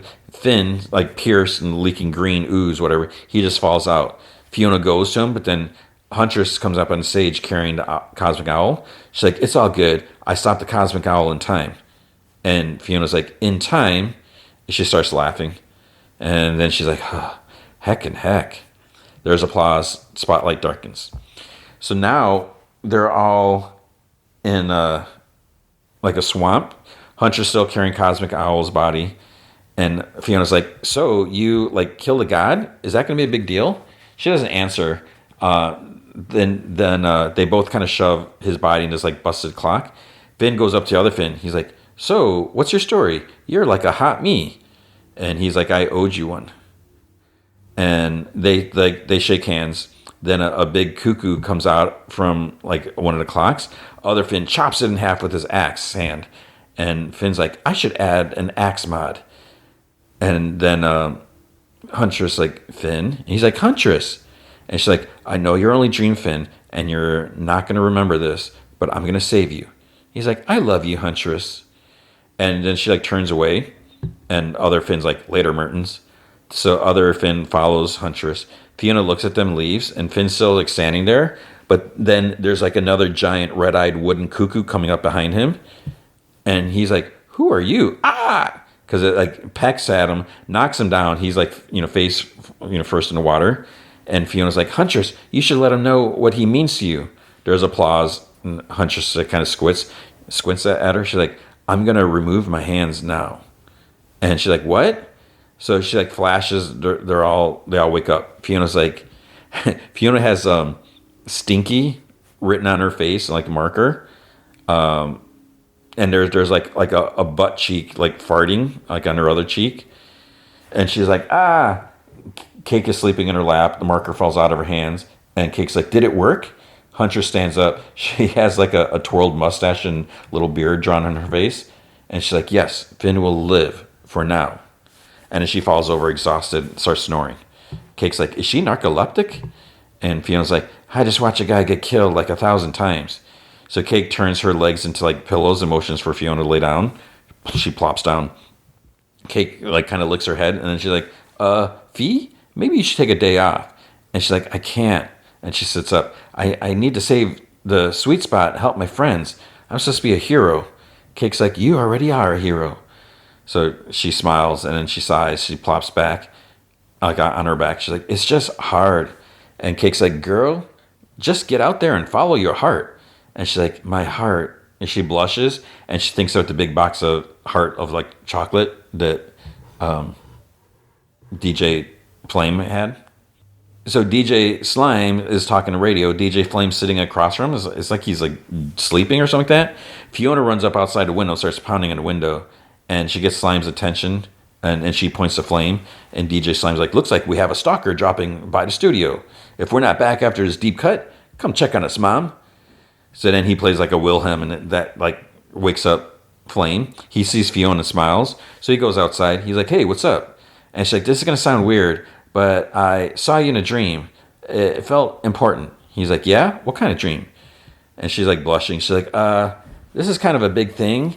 I wanted to know if he's like, I know what you're going to ask. He's like, I've been thinking about it too. And she's like, oh? And he's like, yes, I'll play your fundraiser. Anything to help you, Fee. And she's like, oh, okay, yeah, really? That's great. And then someone above's like, hey, keep it down. I'm trying to listen to DJ Flame. She slams her window shut, and a potted plant falls at him. Fiona pulls him away. She's like, look out. And that happened like last episode where like the squirrels almost hit him. So it's like some foreshadowing. And so she's kind of holding him like, like she dipped him or whatever. And he like looks at her. And he's like, Fiona. And then he turns into like withered Simon. He's like, Fiona. And she like gasps, and then Flame stands. He's like, thanks. His phone rings. He answers it. It's Fen. It's his girlfriend. And he's like, no, he was kidding about a stalker. It was, and he like looks at Fiona. Nothing to worry about. And her head goes down. She's like sad.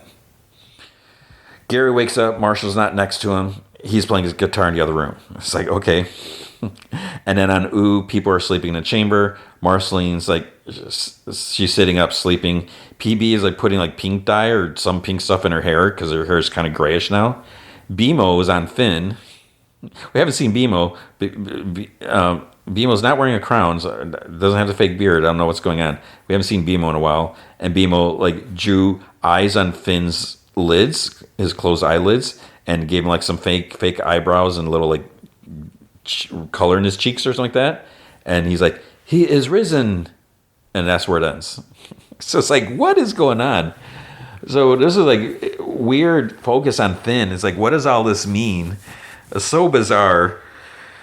And I don't know why people are complaining. I think I mentioned this earlier, but like on a subreddit, people are complaining about the pacing of the show. Some people don't like the Gary and Marshall story. They're saying it's dragging on. Some people are like, oh, if they would have put all the episodes at once, it'd go faster. But it's like, dude, then just stop.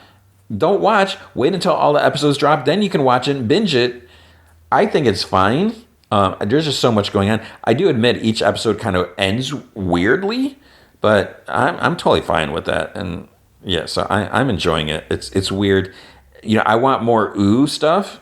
The real world stuff is kind of weird, but I'm digging it. All right, now it is time for Stranger Things. So season 5 is here. And like I said, I've only watched the first episode. I'll probably, try getting started on the second episode. It's just, I don't have time. Whatever story in my life. But as far overall, I'll just say thoughts on this first episode. It's interesting. I am invested in the show and, watching the season 4 recap. I'm impressed. I feel like there's some big productions, the visuals and the stories, kind of interesting. It does feel like it's kind of dragging on. It's taking a while. Some of the characters I find annoying. But I do want to stick it out and see how this all ends. But as I'm watching this, I'm realizing, one, as I first start watching, I'm like, wait, what is their name? What is their name? I like totally forgot everyone's name because I'm horrible with names. But then other things, I totally forgot some things. It's like Mike and Nancy, they're siblings, and Holly. And I'm trying to say like, wait, who is this? I'm pausing, doing like Stranger Things characters, trying to see their names and stuff like that, so I can mention them here when I do this recap. I'm like, how did I not realize, how did I totally forget that they're siblings? It's just like, it's kind of crazy, and I'm a little embarrassed, but not really. But it's like, oh my gosh, like how do I not know that? So it's interesting and everything, and I'm not exactly sure, because I'm not like really keeping track that closely. But some time has passed since the last season, so it's like, okay, all right. So I'm just gonna get into it. So season 5, episode 1, chapter 1, The Crawl, and so it's first. It starts off November 12th, 1983, and we see like Will's kind of like we hear Will singing. Should I say or should I go? I think he's in the upside down. He's shaking in like bed in like his wood hut, whatever. There's something outside and there's a Demogorgon like busts in. He shoots at it, but then it keeps coming. So he runs out. He climbs up a tree and you see like red lightning in the sky and all that stuff. And then he looks down and of course there's like smoke everywhere or mist or whatever. It's like looking for him. Then it starts climbing up. So it's like, okay, dude, where are you going to go? You're up in this tree. He looks, sees another tree. He does this like crazy jump to the next one, but he kind of misses it. He just like hits it, starts hitting branches on the way down like on a cartoon. And then his backpack actually gets stuck on a branch. He's hanging there, but then it breaks. He falls. He gets knocked out. And he gets dragged away by the Demogorgon. And then it tosses him inside somewhere. So I'm assuming this is all stuff that happened that we hadn't seen. I can't keep track at all. Vecna like walks towards him.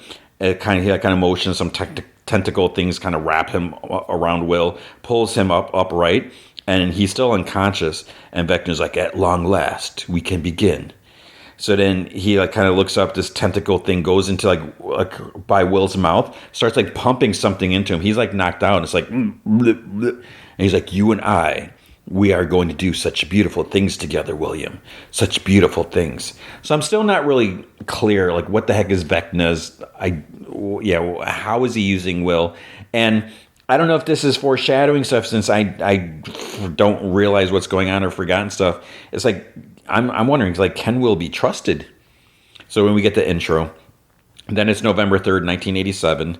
So again, like I said, I don't know I'm assuming a year, or some time has passed since the last season. I don't know. I should know. We see Holly Wheeler. She's setting the table, like sprinklers are on outside. Then she puts some plates down. She goes to the window. So little Holly, and the showrunner said that like Holly's supposed to be like a big deal for the show and whatever. So she smiles and she waves at this. There's like some shadowy form outside, and then her mother Karen yells at her and like kind of snaps her out of it. She said that she'd been calling her. She asked her to round up the troops. So she goes upstairs. She just yells, "Breakfast!" instead of actually going there. Mike yells, "Coming!" So he's waiting for the bathroom, but apparently Nancy's in there. He's like banging. He's like, "Let me in or I'm going to take a whiz on the floor right here." The door opens, but it's actually Joyce. Joyce Byers, Winona Ryder. She comes up and he like, "Oh, I'm sorry," whatever. And then she's like, "Whiz away." Nancy comes out of another room and whispers, like, "Wow." Then Holly yells down to the basement, and Jonathan's like sleeping on a sofa. He grunts. He tells Will that they overslept. He's on another couch. They each thought the other was setting an alarm or whatever. And there's lots of talk and bickering at a table. The dad asks Holly to pass the bacon. Then, of course, he doesn't get any. By the time the plate reaches to him, it's like empty. So that would be annoying. Nancy and Holly, they just like put their plates in the sink. Everyone's like rushing out. Joyce apologized for not helping to clean, but they're running late. Karen's like, "Oh, it's okay." It's like, "I understand." Her husband, Ted, once they're gone, he's like, "How much longer?" And she's like, "Well, what do you want me to do? Kick them, to the street?" He's like, "Is that an option?" So the cars drive off. Will and Mike get on their bikes. Holly follows, and she's like, "Morning squawk, Mike." She's like, "We're gonna miss it." He turns a radio, attaches like handlebars. Nancy and Jonathan are listening in the car, and this part I found kind of annoying. So Robin Buckley, my hawk, she's a DJ, and Steve Harrington is also in the studio. What bothers me about this is she's got this whole like speech, this whole bit. She's talking about all this stuff, and I get it's meant for us to kind of like update us, like what has been going on, what is going on in Hawkins, everything like that. But she's saying all this stuff, and some of the stuff, it's like, does she say this every day? Because she's talking about like, "Oh, watch out for this and do this and don't go here and everything like that." But like so many times though, she's just like saying stuff. It's like all off the top of her head. And it's like, "Oh, you're so witty, you're so clever, you can do all this stuff." And I don't know. And like, I don't know. It's just really bothered. Stupid little detail that just annoyed me. So, she mentioned stuff that has happened. She said that this is her 500th broadcast. And, she's like, "I'm stuck here with you, my fellow quarantine compatriots." And just like, stuff like that, like, I don't know, just the wording is just like, bleh. And she's like, "And if I can be brutally honest, I couldn't be happier. Because if you think about it, why would you want to live anywhere else? What town on earth could match our very impressive military to civilian ratio?" And we see like, military, army jeeps driving all over the road and a bunch of helicopters in the sky. And as she's talking, and this is the other thing, Steve's like playing various sound effects to like punch things up. And it's like, how would he know what to play like perfectly? Because he's having to stick in like different kind of like 8-track tapes or whatever to to have the different sounds. At one point, she actually, I think what the one she says the 500 broadcast, she holds up a sign that says applause. So he had to stick in a like a people clapping thing. She mentions a giant phenomenon never seen before by man, which is now covered up by a giant metal band-aid. So she's talking about the big giant crack that happened in the ground like the last episode or last season, whatever. And she says it's quite an eyesore, but great for sledding. And because there's like kids that are sliding down this metal thing, she warns the kids not to do that. She's like, "The men with guns don't like it." And we see some officers start like yelling and chasing the kids. While we're on the subject of things not to do, please steer clear of the military access control zone, aka the Mac Z, or I like to call it the Big Mac. I have no idea what's going on in there, but I have a gut feeling there's a pretty good reason why they'd like you to stay away. But hey, the rest of Hawkins is still there for you to enjoy. Someday soon, they're going to let us out of here. And it's just like, oh my God. And again, she's saying this every day. It's like, and she continues. She's like, "In the meantime, study for that test, enjoy that TV dinner, and go on that date." So it's like, wait, how old is she? She's telling like adult, whoever's listening, like stuff to do, how to live and survive or whatever. And then she mentions that, speaking of dates, she's going on a date tonight. And who is this lucky someone? Well, don't be so nosy, kids. Then it's like, well, why the heck are you bringing it up? And she's like, they know who they are. And that is, if you're listening, which I hope you are, because this next one, it's for you, babe. And she puts on a record. So her date, Vicky, who she had a crush on, she's listening to the car, but then the radio starts like cutting out on her, and it's at the station too. Robin starts like freaking out, and Steve says that he warned her not to thumb her nose at the military. And Steve calls Dustin on a walkie-talkie, says, signal's gone all wonky. He says that Robin must have finally pissed him off. Dustin says that the remote radio head's the more likely culprit. So Steve doesn't know what that is. Dustin's like, it's in the manual. And Steve's like, well, it might as well be Greek. Then Dustin's like, then learn Greek. He's like, I can't always be there, to solve your problems for you. And Steve's kind of like taken aback by that. I was like, what the heck, dude? So Dustin is like just very bitter. He like walks into school. He's wearing a Hellfire Club shirt, and everyone's like staring at him. A couple of jocks come up to him at his locker. So one, Andy, is like, what did I tell you about that shirt, freak? The other's is like, Andy asked you a question, freak. He's like, you deaf or what? And kind of like slams his locker. And he's like, for his sake, I hope he is, because I thought it was pretty damn clear when I said, I don't want to see you in that shirt. And Dustin's like, yeah, you also told me, and this is like, oh, you're so witty, Dustin. He's like, you also told me to stop screwing your mom, and that didn't stop me, did it? So Andy grabs him, like slams him against the lockers. There's something funny, Henderson? He's like, let go. He's like, Hellfire's over, you hear me? Let go. And he's like, or what? What are you going to do? And yelling, Andy like starts like tearing his shirt, and Dustin's getting ready to punch, and someone like breaks up. It's Lucas, and you see Lucas has grown a little bit. I mean, I don't remember how tall he was last season, but he looks taller. And Andy's like, well, if it isn't a traitor, because they tried getting him to become like a jock or wrestling like last season, but then he like went back to them. And then so Luke is like, remember that time my sister kicked your ball so hard that you limped for a week? And Andy just kind of like smiles and says anything. He's like, yeah, so if you touch Dustin again, I'll kick him so hard, they'll pop like water balloons. And then Mike and Will are behind him. He's like, I say kick away. Stop this meathead from reproducing and further infecting the world with his unique brand of idiocy. So Andy doesn't have much to say. Then he turns to Dustin. Hope you brought a change of clothes. He's like, no one wants to see that poop. And he gives Dustin like another like shove. And he bumps Lucas in the shoulder as he walks away. Dustin like flips him off behind his back. He's like, oh, you're so cool. And then later, Lucas says, like, you got to stop provoking them. Dustin's like, oh, so this is my fault? And he says that, he can't turn his cheek like them while they spread their BS about Hellfire and Eddie. And Mike's like, Eddie never gave a rat's ass about what those mouth breathers were saying about him. What would he care about is finding and killing Vecna. And Dustin's like, you really think I don't care about that, Mike? Really? And Mike's like, well, I think you're fighting 2 battles when you should be fighting 1. And Will's like, Mike's right, Dustin. He's like, what if you get hurt, like seriously hurt? Lucas is like, you're drawing attention. Remember what Hop said? That we need to keep our heads down. And Will's like, follow the rules, blend in. And Mike's like, stay focused on our next crawl. Dustin's like, do you even hear yourselves right now? Blend in, follow the rules? That's not what we've ever done. We stay true to ourselves, stand up for our friends, and do what's right, no matter the cost. And Luke's like, you're not listening to us, Dustin. And he's like, no, you're not. He walks away. As he walks, we see like a missing teen sign up for Jane Hopper, and there's a reward for information.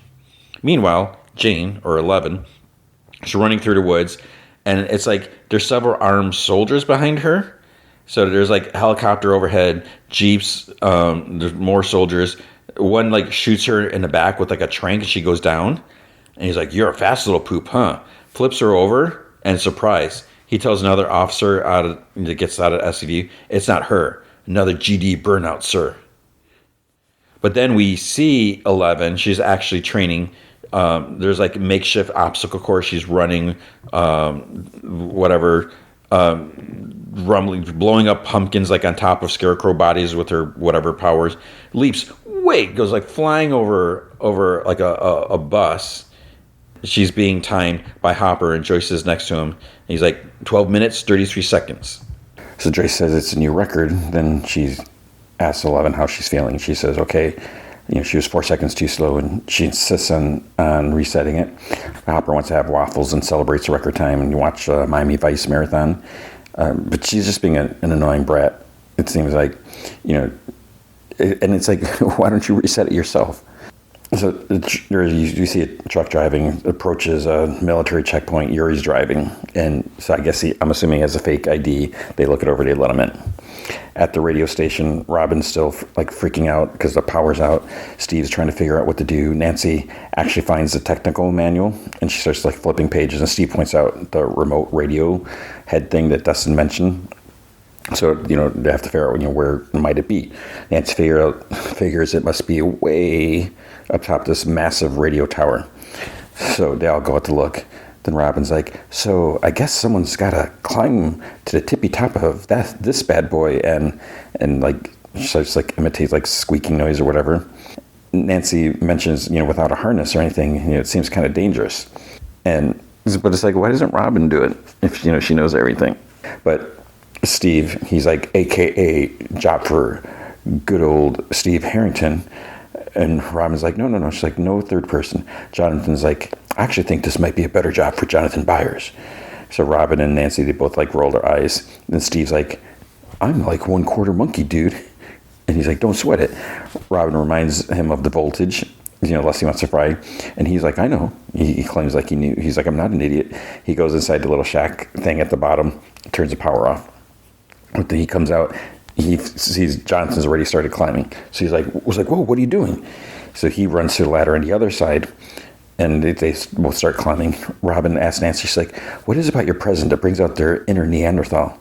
Nancy doesn't answer, but then Yuri pulls up in a truck, and Robin's like, I thought grocery delivery was until tomorrow. Nancy's like, me too. So meanwhile, Steve and Jonathan, they're racing up the ladder. Neither are worried about slipping or anything like that. They both reach the top at the same time, and then they look down, and Jonathan notices this hose cable thing that's disconnected, so he screws it together, and Steve bangs on this big metal box. There's a blue light and a red light, so the blue light turns on and it hums, even though he cut the power, so I don't know how there's power. And he's like, never fails. So they both lean over and they both yell, I fixed it. But they notice Robin and Nancy are no longer down there. So it's like, what happened? It's like, did Yuri, he's not a bad guy, right? But he's not. They're at the back of the truck as Yuri opens it, and he's like, a fresh telemetry tag, scarcer than hen's teeth, and he's like, enough bullets and shells for Hopper to start a small war if he should choose. And he's like, anyone order a salad? And he's like, a grenade salad? He's like, I hid the grenades under the lettuce. And he's like, Gatorade for L's battery. Steve and Jonathan run up, and Steve heard Gatorade. He's like, I'll take some. And he starts drinking. He also gives him some peanut butter treats or something like that. He's like, oh, thanks. He brings Jonathan a John Coltrane cassette, and I feel like I'm missing something here. He's like, I know you're allergic to jazz, but give it a whirl. He's like, you might find something or whatever. And he just kind of eyes the others nervously, and he takes the tape. So I don't know what that was about. And he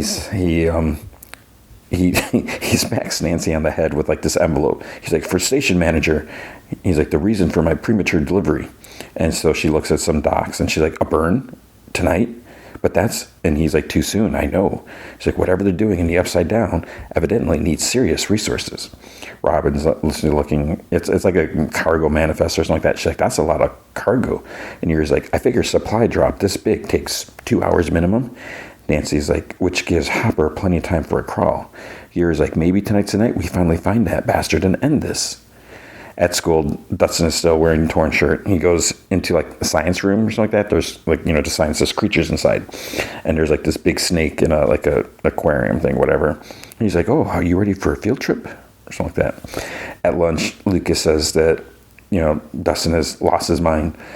He told me he wanted to start Hellfire again. And they're like, yeah, he lost his mind. Dustin comes up, drops his tray at the table. He's like, who lost your mind? And they're like, Andy. They all try to cover it. They're like, yeah. And it's awkward silence. And then Rockin' Robin comes back on the radio.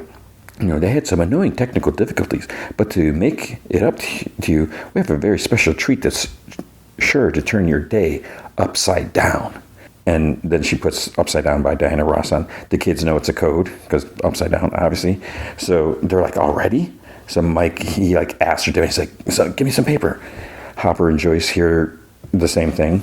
So she's like, before you start bumping, here's a few fun facts about the boss. She was born Diane in the north end of Detroit. Hopper, writes north on a notepad. And she's like, Berry Gordy, that's Gordy with a G. Signed her to Motown in 1961. So Hopper and Mike both write down G. And she's like, and 1 is a key number because between 1964 and 67, the Supreme had 10 songs in the top of the charts. That's right, 10. So they have North, G1, and 10. She's like, then in 78, she tried to make it big in the movies with The Wiz, which was a colossal flopper Rooney. But in my personal opinion, I still dig it. I mean, Michael Jackson as a scarecrow? Give it a chance. But make sure you bring your supersized popcorn because the movie has a runtime of over 2 hours. So North, G1, 10 p.m., 2 hours. That's what they have written. And she's like, all right, class dismissed. Hope you're all taking notes. There will be a test later. Take it away, Diane. So it's like, this is, again, what bothered me. She happens to have all this, like, Diana Ross facts and numbers memorized. And it's like, did she take time to come up with them? Because there's no internet or anything to look them up. Did she make them up? So 11, like, 11 was doing a run. She, like, tumbles in, and Hopper's like, crawl tonight. At the station, Nancy uses a key to unlock this hidden door behind a sliding shelf that leads to stairs going down. And Hopper, he lifts like a seat on an old bus that reveals like a ladder going down. It's like, when did they have the time and ability to make all of this? So they both close the doors like behind them. The kids are walking in the woods. So they must have cut school or something. I don't know. Nancy's talking about plans about wanting Hopper to be in the tunnels no later at 9 p.m. on their way to wherever they're going. She's telling Robin, Stephen, and Jonathan. Mike tells Lucas that they'll do their usual observation post. Once the burn starts, they'll signal Hopper, who will make his move. He tells Dustin that he and Harrington will follow along in the right side up.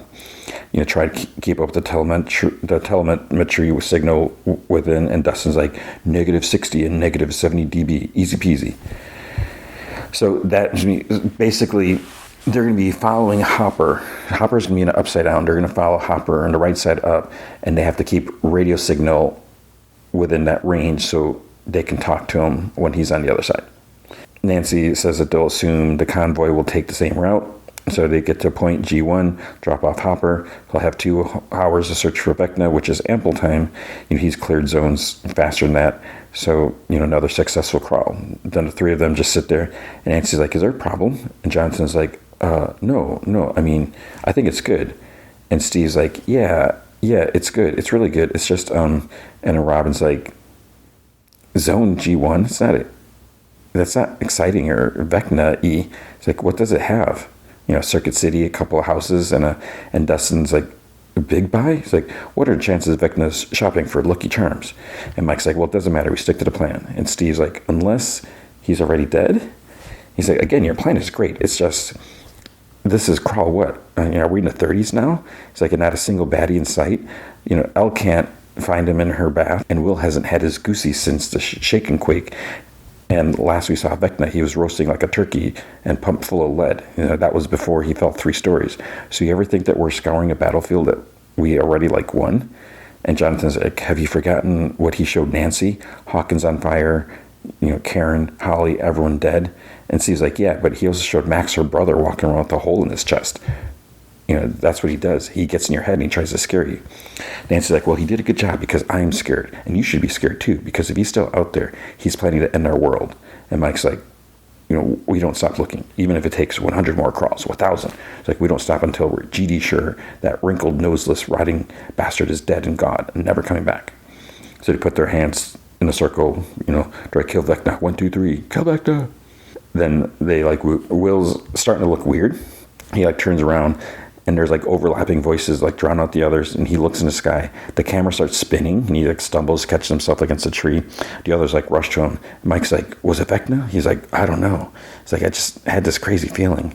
And then the sky was spinning. He's like, maybe it's nothing, right? He's like, I get nervous before crawls. And Luke is like, yeah, I get nervous too, but the sky doesn't spin for me. And Mike's like, maybe he's close. So this is what again worries me about what we saw at the beginning, where Vecna's pumping Will with something. So there's going to be obviously something that's got to happen here. Holly is lying in a like spinning merry-go-round at school. Her friend's like spinning it. Then this like chunky kid Derek comes in and tries spinning it faster. The girl tells him to go away, and Derek tells Holly, he's like, try not to puke. He leaves. The girl calls him a jerk face, and he's like, bite me. So Holly gets off. She's a little dizzy. Then the teacher tells him the playtime's over, calls him in. But then Holly stares off at something, and she like smiles and waves. So she starts walking. The teacher thankfully notices and calls after her. Holly went up to the fence, and there's like a man standing there. And she's like, hi. So the teacher can hear her talking about like Derek and stuff like that.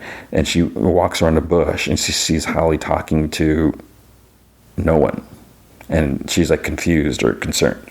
Then at some facility, a soldier walks into this lab. There's lots of like white coats working. He goes up to Linda Hamilton. So she's some character. I don't think we've seen her before. She's Dr. K, and she's like slicing up this like huge organ. And there's like something like moving inside, this pulsing or something. And the soldier's behind her. She's like, are you just going to stand there, Sergeant Ramirez, or did you have something to report? And he's like, yes, sorry, Dr. K. Lieutenant Colonel Sylvan, he tracked down that lead we spoke about, and she's like, and it was a tremendous success. And he's like, no, unfortunately. And she's like, I see they don't teach sarcasm in the ROTC. It's like, if this was good news, Sullivan would be here himself with trumpets and confetti. I have no doubt. And he gets startled because this like giant tentacle thing slams against like a glass, cage thing next to him. And then she's like, is there anything else? A new lead to offer more false hope? And he's like, not yet. And he like salutes and he starts like leaving, and she calls after him. She's like, please tell your commander that I am running into a wall here. People are dying, innocent people. I need the girl. And he like nods. So they're probably the ones who are offering a reward for information on 11, or Jane Hopper or whatever. Then the camera pans out, and we see this facility. We see like the outside of the base, big fenced-off area. They're in the Upside Down. So that's what the drops are for, because they have this big thing in there, which is weird. In the tunnels, 11 asks, she's like, what was my time in the last run? Hopper says he's not sure because he didn't see. He was distracted by Diana Ross. 11's like, she's like, I shaved 4 seconds. And it's like, okay, do you want to cook here or something? But Hopper's like, I highly doubt that. And Joyce's like, it was really fast. And 11 mentions, different spots where she was faster. And Hopper's like, great. He's like, you did that today? You can do it again tomorrow. She's like, the crawl is tonight, Hop. If I'm under 12:30, I can come with you. That's what you promised. And he's like, yeah, I promised that. I promised it. But I didn't see it. So blame Diana. And he climbs up this ladder. And she's just like, stands there pouting. So he opens the hatch. He comes out of a shed in the woods by a cabin. 11 comes out and like continues. She's like, you didn't think I could make it the time, did you? And he's like, I think you can, but no, not today. And I don't think you made that time. She's like, are you saying that I lie? And I'm just like, oh my God, you're so annoying. He's like, no, I'm saying you're mistaken. She's like, I'm not mistaken. He's like, okay, so you're on your 6th run. You're totally drained, and you just happen to break your 2nd record of the day right before a crawl? I don't think so, kid. She's like, you saw it at time. I saw you look down. You have to let me go with you. He's like, you want to fight Henry so bad, don't you? So bad? Do it. Do it from the tub. Do it remotely. You're not coming with me. Not today. End of story. And he like leaves the room. So Joyce goes into the other room, bedroom. She's like, why are you being so hard on her? He's like, I'm not. Joyce's like, she's just trying to help. And he's like, it'd be great if Will could help, but you keep that kid wrapped up in bubble wrap. She's like, well, that's different. She is ready. And he says that he's done 37 crawls. All he's found down there are soldiers, lots of them, looking for one person, L. He's like, so there's no reason to put her life on the line and bring her down there, especially not for some recon mission. And she's like, well, if it's just some recon mission, then what's with all the guns? He's like, in case I run into trouble. And she's like, in case you run into him? He's like, no. He's like, I run into that psychic freak. I'm tucking tail and running. I'm nuts, but I'm not that nuts. He's like, says that he's going to need L He knows that. That's why there's no point in risking her over some stupid recon crap. He wants her primed, but he wants her safe until the very last minute. And Joyce's like, okay, but her time on that last run, did she make it? And he's like, with a second to spare. And then she leaves.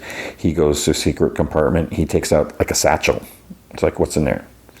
At school, Andy opens his locker. There's a snake there waiting for him. He like flips out, jumps back, hits the wall like opposite, and like lands in his butt. Inside the locker says Hellfire Lives with like a drawing. Some random kid's like, it's just a corn snake, dude. He's like, guys, it's just a corn snake. And the kids in the hall laugh at Andy. This girl calls him a wussy. And someone's like, did you pee your pants? Then he sees a message on there, so he knows that Dustin did it. At Holly's school, which is weird that Mike's not at school because he's waiting outside, so maybe this is later. He finally goes inside because, there's no kids out there. Hall's empty. He calls for Holly, and then he finds her sitting at a bench, like reading. And he's like, we have to go. And she's like, sorry, they told me to wait. And he sees their mom, like, talking to her teacher in the classroom. So he sits next to her. And he's like, is this about your mystery friend again, Mr. What's It? She's like, he's only trying to help. He's like, help how? And she's like, by protecting me. He says that there's our monsters in Hawkins, and they like to eat kids like me. And Mike's like, monsters aren't real, Holly. And she's like, I don't believe you. He's like, I know you're scared because of everything that's happened with the crazy stories people tell. I get scared sometimes too. She's like, no, you don't. He's like, are you kidding? Everyone in Hawkins is scared poopless. Like that mouth breather in your class. What's his name? She's like, Derek. And Mike's like, he probably wets his bed. And she kind of like laughs at that. So he tells her that when he's scared, he turns to Mike the Brave, a little like figurine from the Dungeons and Dragons stuff. So he takes him out of his backpack. Says that when he goes on adventures, or Mike the Brave goes on adventures called dungeon crawls. And she's like, what's a dungeon crawl? And he's like, basically, he goes underground in tunnels and fights monsters, evil wizards, sorcerers, and stuff. Mike the Brave is never scared. And whenever he's feeling frightened or nervous, he just imagines Mike the Brave is at his side and he feels better. So maybe next time she gets scared, she won't need Mr. What's It. He's like, maybe you just need Holly the Heroic. And he's like, I was going to wait a few years, but... So he gives her like a woman figure. And he's like, she's a cleric, which means she has divine powers. She can cast spells of protection to ward against evil spirits. And even cooler, she can cast a dimension door, which she can teleport you anywhere you visualize. He's like, can this lame old Mr. What's It do any of this? And she like chuckles and she's like, no. And then he's like, she'll keep you safe, I promise. So then Will's talking to Lucas about having a weird feeling, like something he hasn't really felt before. Mike thinks it could mean that maybe Vecna's close. He's finally reemerged. And if he has, maybe they'll find him tonight. Lucas seems distracted. And then we see that they're in Max's hospital room. So she's still in a coma. So Will suggests playing the tape. And he's going to go grab a Coke. So Lucas puts the Kate Bush tape in the boombox on the table next to the bed. In the hall, Will sees Robin. He calls out to her, but she doesn't hear him. And somehow Robin knew exactly which hospital room Vicky would be in. And she's like, I have good news and bad news. And she's like, bad news first. I have to cancel our date for tonight. And Vicky kind of mutters. She's like, of course. And Robin's like, what? And she's like, but the good news is I made a reservation 8 p.m. tomorrow night at Enzo's. And that makes Vicky turn around. And she's like, how are we going to be able to afford that? Robin's like, how am I going to afford it? Because, it's on me. And then there's more talk and canoodling and stuff like that. Will makes his way down the hall. Then he hears giggling. The door's cracked and he looks in. He sees them in each other's arms. And he's shocked. And he drops the soda and it opens. They look at the door, but he runs. Robin gets to the hall. She looks just as he turns a corner. And she's like, poop. So here's where I don't know what's going on because I don't remember stuff, and because time has passed. So it's does Will have a crush on her? I don't remember that. And does no one know that she's a lesbian besides Steve? Which is possible. Since it's the 80s, things are or whatever different. Then we see Dustin. He's riding to the cemetery. He goes to Eddie's grave. Someone wrote "Burn in Hell" in red paint or something like that. So because everyone thinks he killed a cheerleader or whatever. And he tells Eddie that eventually they'll get bored. He takes out some paint thinner or something from his bag, but then he touches a tombstone. It's still fresh. and he looks at the ground and like moves some leaves, and there's like something dead there. So he like jumps back. I don't know if it was this. I think it was a snake, maybe, because Andy walks up. He's like, "You should really keep a better eye on your pets, Henderson." And then Andy's friend comes from a different direction. He's like, "It's dangerous out there." He's like, "They shouldn't be left alone like that." And then I thought he only had one friend, but then like two more guys like start coming. So I guess they've all been waiting there. It's like, did they know that he was going to come out there? And Dustin kind of snickers. So there's 4 guys now, Andy and 3 others. Andy, and he's like, "Is something funny?" And Dustin's like, "No, I was just thinking, in Eddie's last campaign, I defeated Vecna's lead acolyte by casting a prismatic spray." And he like nods. And Dustin's like, "One D8 turned up, a 7, violet." And Andy's like, "Is that supposed to be English, freak?" And a jock's laugh. It's like, "Oh yeah, so funny." And then Dustin's like, "Well, violet prismatic spray is the deadliest. You know why? It causes blindness." And he like shoves Andy, grabs the thinner from the ground, splashes him in his face, splashes the others. They come at when he hits one with the can, manages to shove him down. But they like shove Dustin down. They grab his leg and starts dragging him. But then he like kicks him. So one jock gets up. He like kicks Dustin while he's down, picks him up, starts like punching him in the gut. Then Dustin bites the arm of the guy like holding him, and he hits the guy in front of him. And then he gets like sucker punched from behind, bam, like hard. He goes down, and then the two of them like raise him to his feet, and Andy's in front of him. His eyes are all red, and his face is puffy. He grabs Dustin by the face. He's like, "Hellfire dies with you, Henderson, and it dies tonight." And then Dustin spits in his face because his face, Dustin's like all bloody. And then Andy hits Dustin twice in the face, and then throws him down to the ground. And then all 4 start like kicking him. And then Lucas is trying to call him on the radio, which is on his bike. So he's at the radio station. He's like, "You're an hour late." It's like, "We're getting nervous." He's like, "We need you here." And Robin comes up and says that she just got off the phone with his mom. She hasn't heard from him. And Mike sees 11, Hopper, and Joyce walk up. So he runs up, and he and 11 hug. So then later, Mike and 11 are up on the roof. She asks Mike if he thinks Dustin's okay. And he's like, "I hope so. He's acting weird today, like angry, scared and reckless, not himself." And she's like, "Well, Hopper's the same, not himself." And Mike says, maybe it's just getting to them, being stuck here and not knowing where Vecna is with no end in sight, and, just sort of really starting to lose it. And, they need to catch a break. Maybe they will. And he's like, earlier, Will had a feeling. He says, maybe it all ends tonight. Then they live happily ever after. And she's like, "Happily? How?"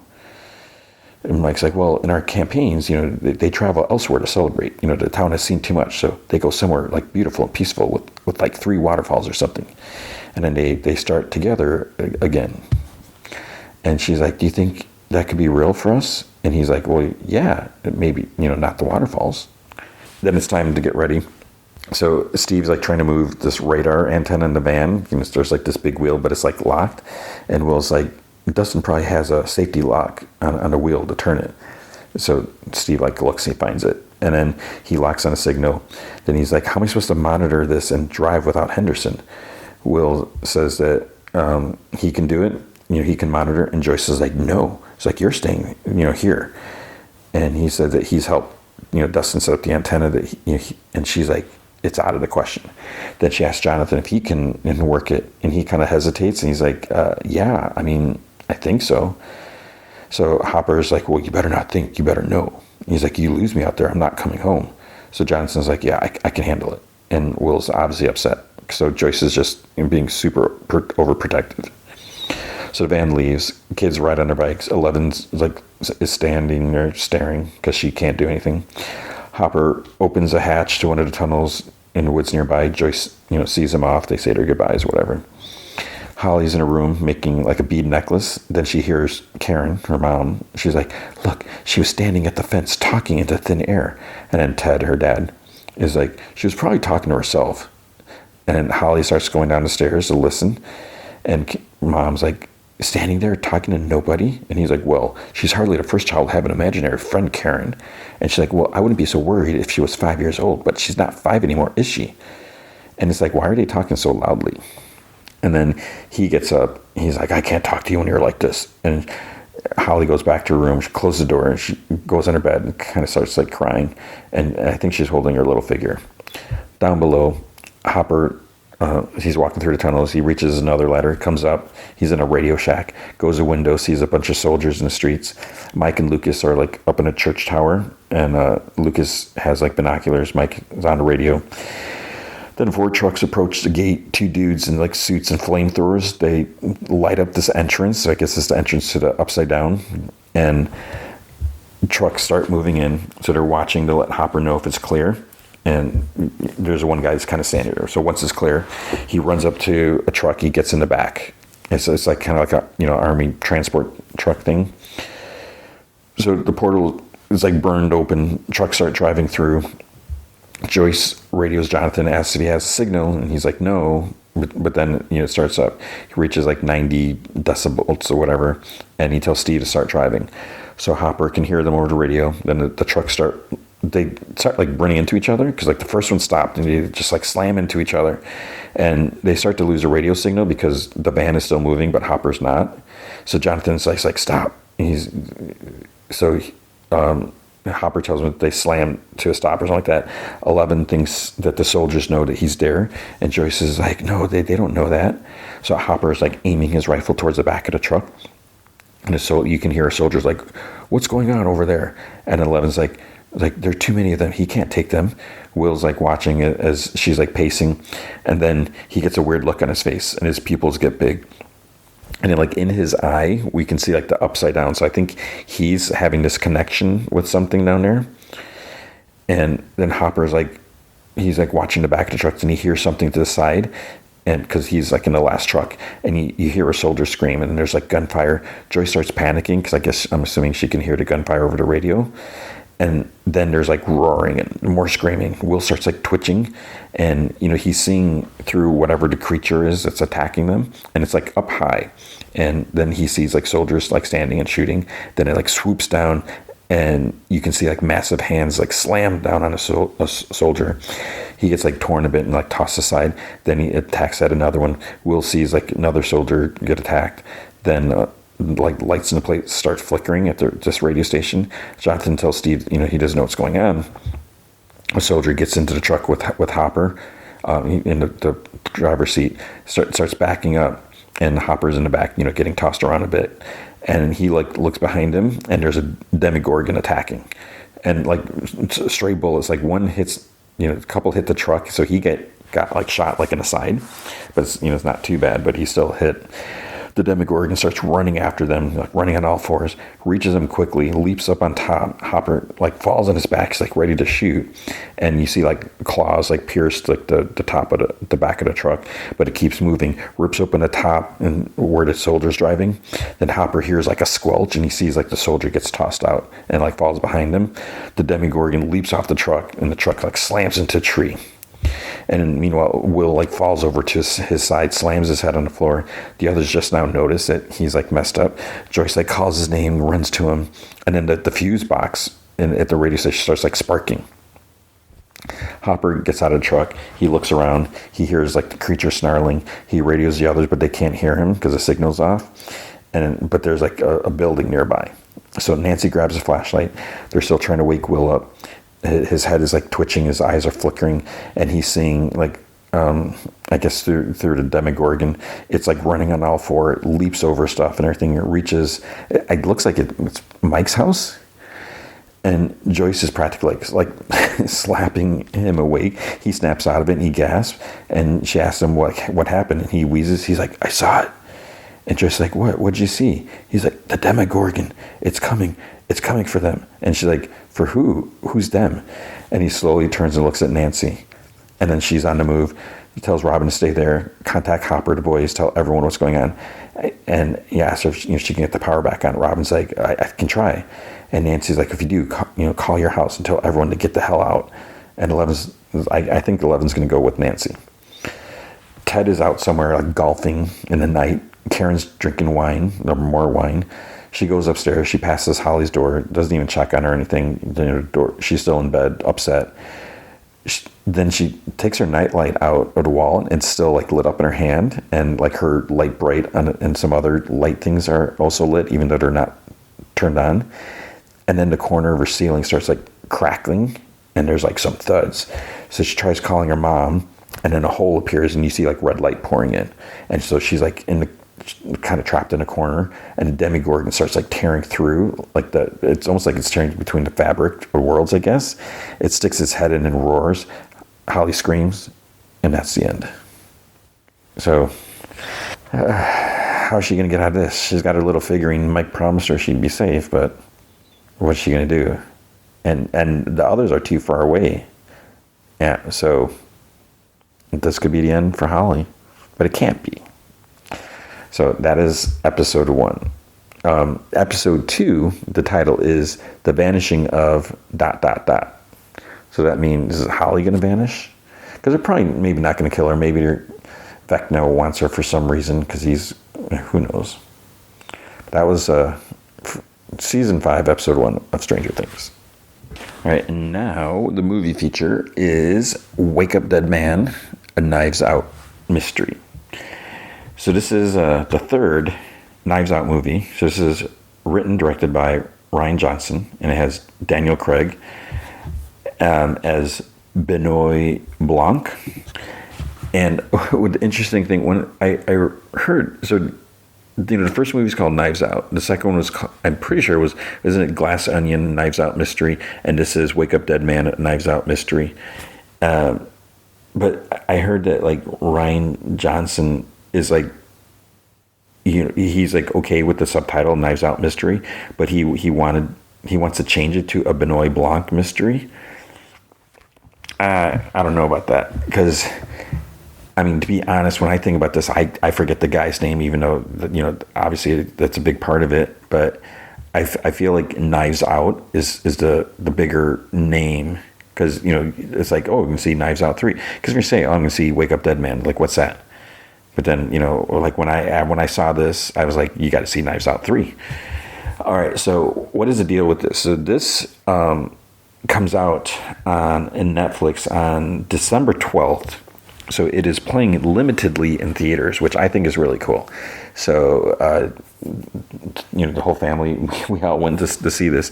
And I'll say right now, I mean, the movie is great. It's the second movie. I mean, the first movie was really good. I've only seen it once, and I really want to see it again. I remember really enjoying it because all the mysteries and the twists and everything. But it's like once you see the twist, I don't know how it would be a second time. I guess once you know the deal, watching it again, it's like, okay, can you pick, were the clues all there? Like, how early could you tell? Or is it just, a major twist at the end that there's no way to see coming? But knowing it, you might see things different. Like, okay, how does this character act when you know that they did it? So I'm really wanting to watch the first one again, because it's been a while. The second one was fine. I feel like it was almost a little over the top. So Glass Onion, there's that big mansion or whatever, the big glass tower thing, and all these people, and it's just, I don't know.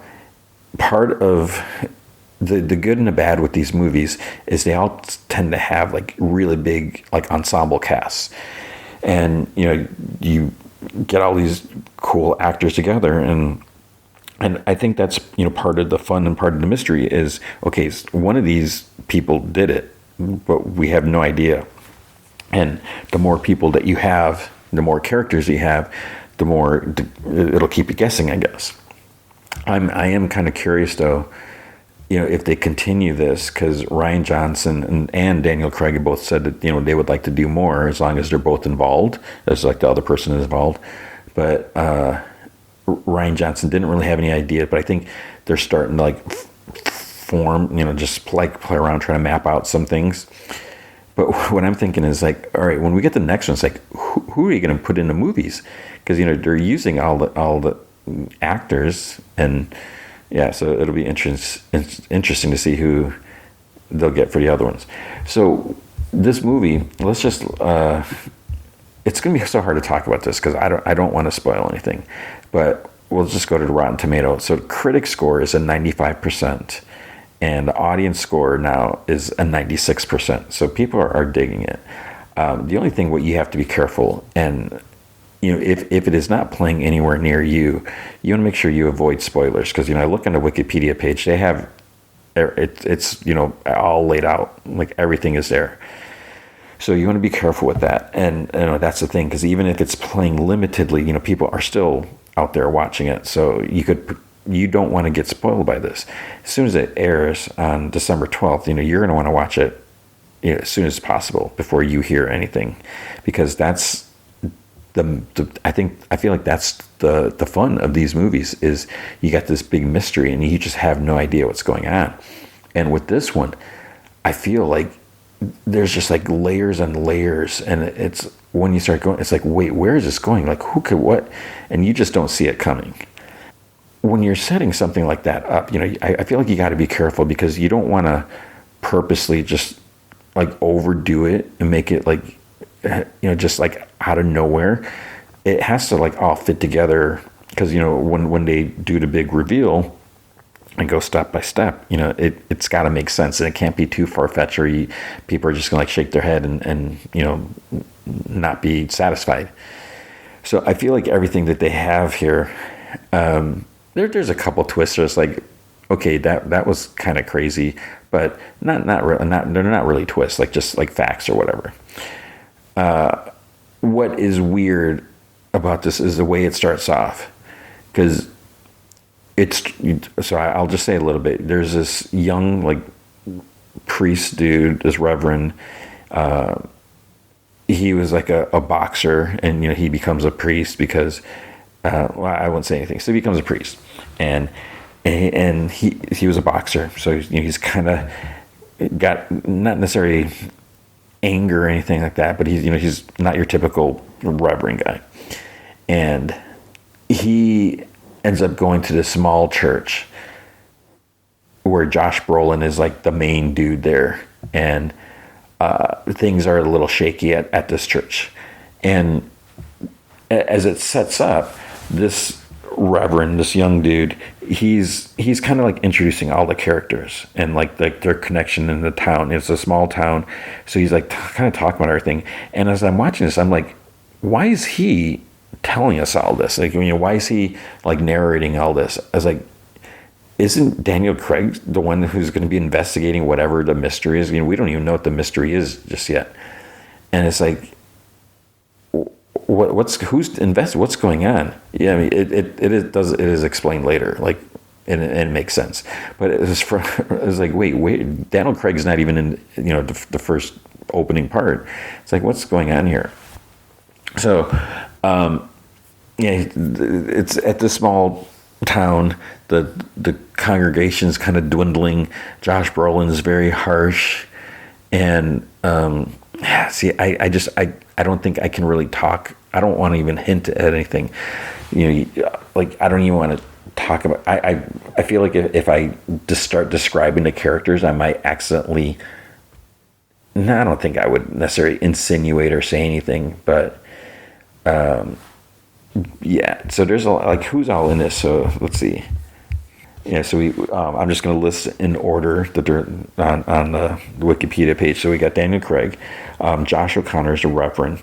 You got Glenn Close, and I heard that Glenn Close, while they're filming, I don't think she know if she got COVID, but she got sick or something like that, and she wasn't able to do as much filming. But you wouldn't even know it. It's like I felt she did plenty. You got Josh Brolin, you got Mila Kunis, Jeremy Renner, Kerry Washington, Andrew Scott, Kaylee Spaney, Daryl McCormick, Thomas Hayden Church. Ooh, I love him. Jeffrey Wright. Now, the thing with Jeffrey Wright, what I will say is he doesn't have like a big role in it, and that seems like a shame, because as I'm talking about like limiting actors, you're running out of actors. It's like he. Because he's so good that it's like he could have been used in the next movie in a bigger role, but maybe not. And then I think that's about it. Then there's like some other people, which I won't say anything more. So yeah, it's good. I think that's all we can say. I don't even want to hint at what the murder is. I don't even know if you know. Yeah, so I looked on Wikipedia, and all it says is Benoit Blanc returns for his most dangerous case yet. I don't know if I'd call it his most dangerous, but that's funny. Yeah, so I don't even want to hint at what it could possibly be, but all I'll say it's 144 minutes, and they do a great job, and everything, it just all fits together, and I was glued the entire time. There's been many times when I go to the movies and I'm just tired, and maybe it's because I wasn't working all day, since I was on break because of Thanksgiving. But I went to a late showing, or not late, it's 7:00. It's not really late, but I was glued. I didn't get drowsy because sometimes I don't sleep well, whatever. And I was just, it completely held my attention. And that just sounds so silly, but I really think you should see it if you have the opportunity. There's nothing more really to say, because I just don't want to hit. Everyone is great in there, and I don't even want to talk about what actor plays what character and what they did or anything like that. They're all really great, and I would just say, if it is playing in a theater near you, you should definitely see it. I mean, there's not like big special effects or anything like that you really need to see it, but it is just so well done, and just just the settings, just everything. It's you just get so pulled into it. The church and the woods around the church, and whatever, the rooms and the wardrobes and everything. Just you just get so pulled into the movie, and I really think this should be like a theatrical release. Talking about the whole James Cameron thing, where this movie, I don't think it's necessarily going to get nominated for awards or anything, but it's like a legit movie, and I feel like a lot of times, for whatever reason, people seem to think that streaming movies are like second class movies, and maybe in a lot of cases they kind of are, where they're not really big enough to carry a box office whatever distribution thing. But I also think it just depends on the studio and the budget, because there is a cost of distributing and promoting and doing all that. And at the same time, someone like Netflix, they want to pay for these movies because they want, Netflix and HBO and Hulu and everyone wants to have original content for people to subscribe to their platform. So it's not necessarily oh, we're going to make this movie, it's not that great, so let's just stream it. This is different than when movies go straight to the Blu-ray. These are, there's reason for this.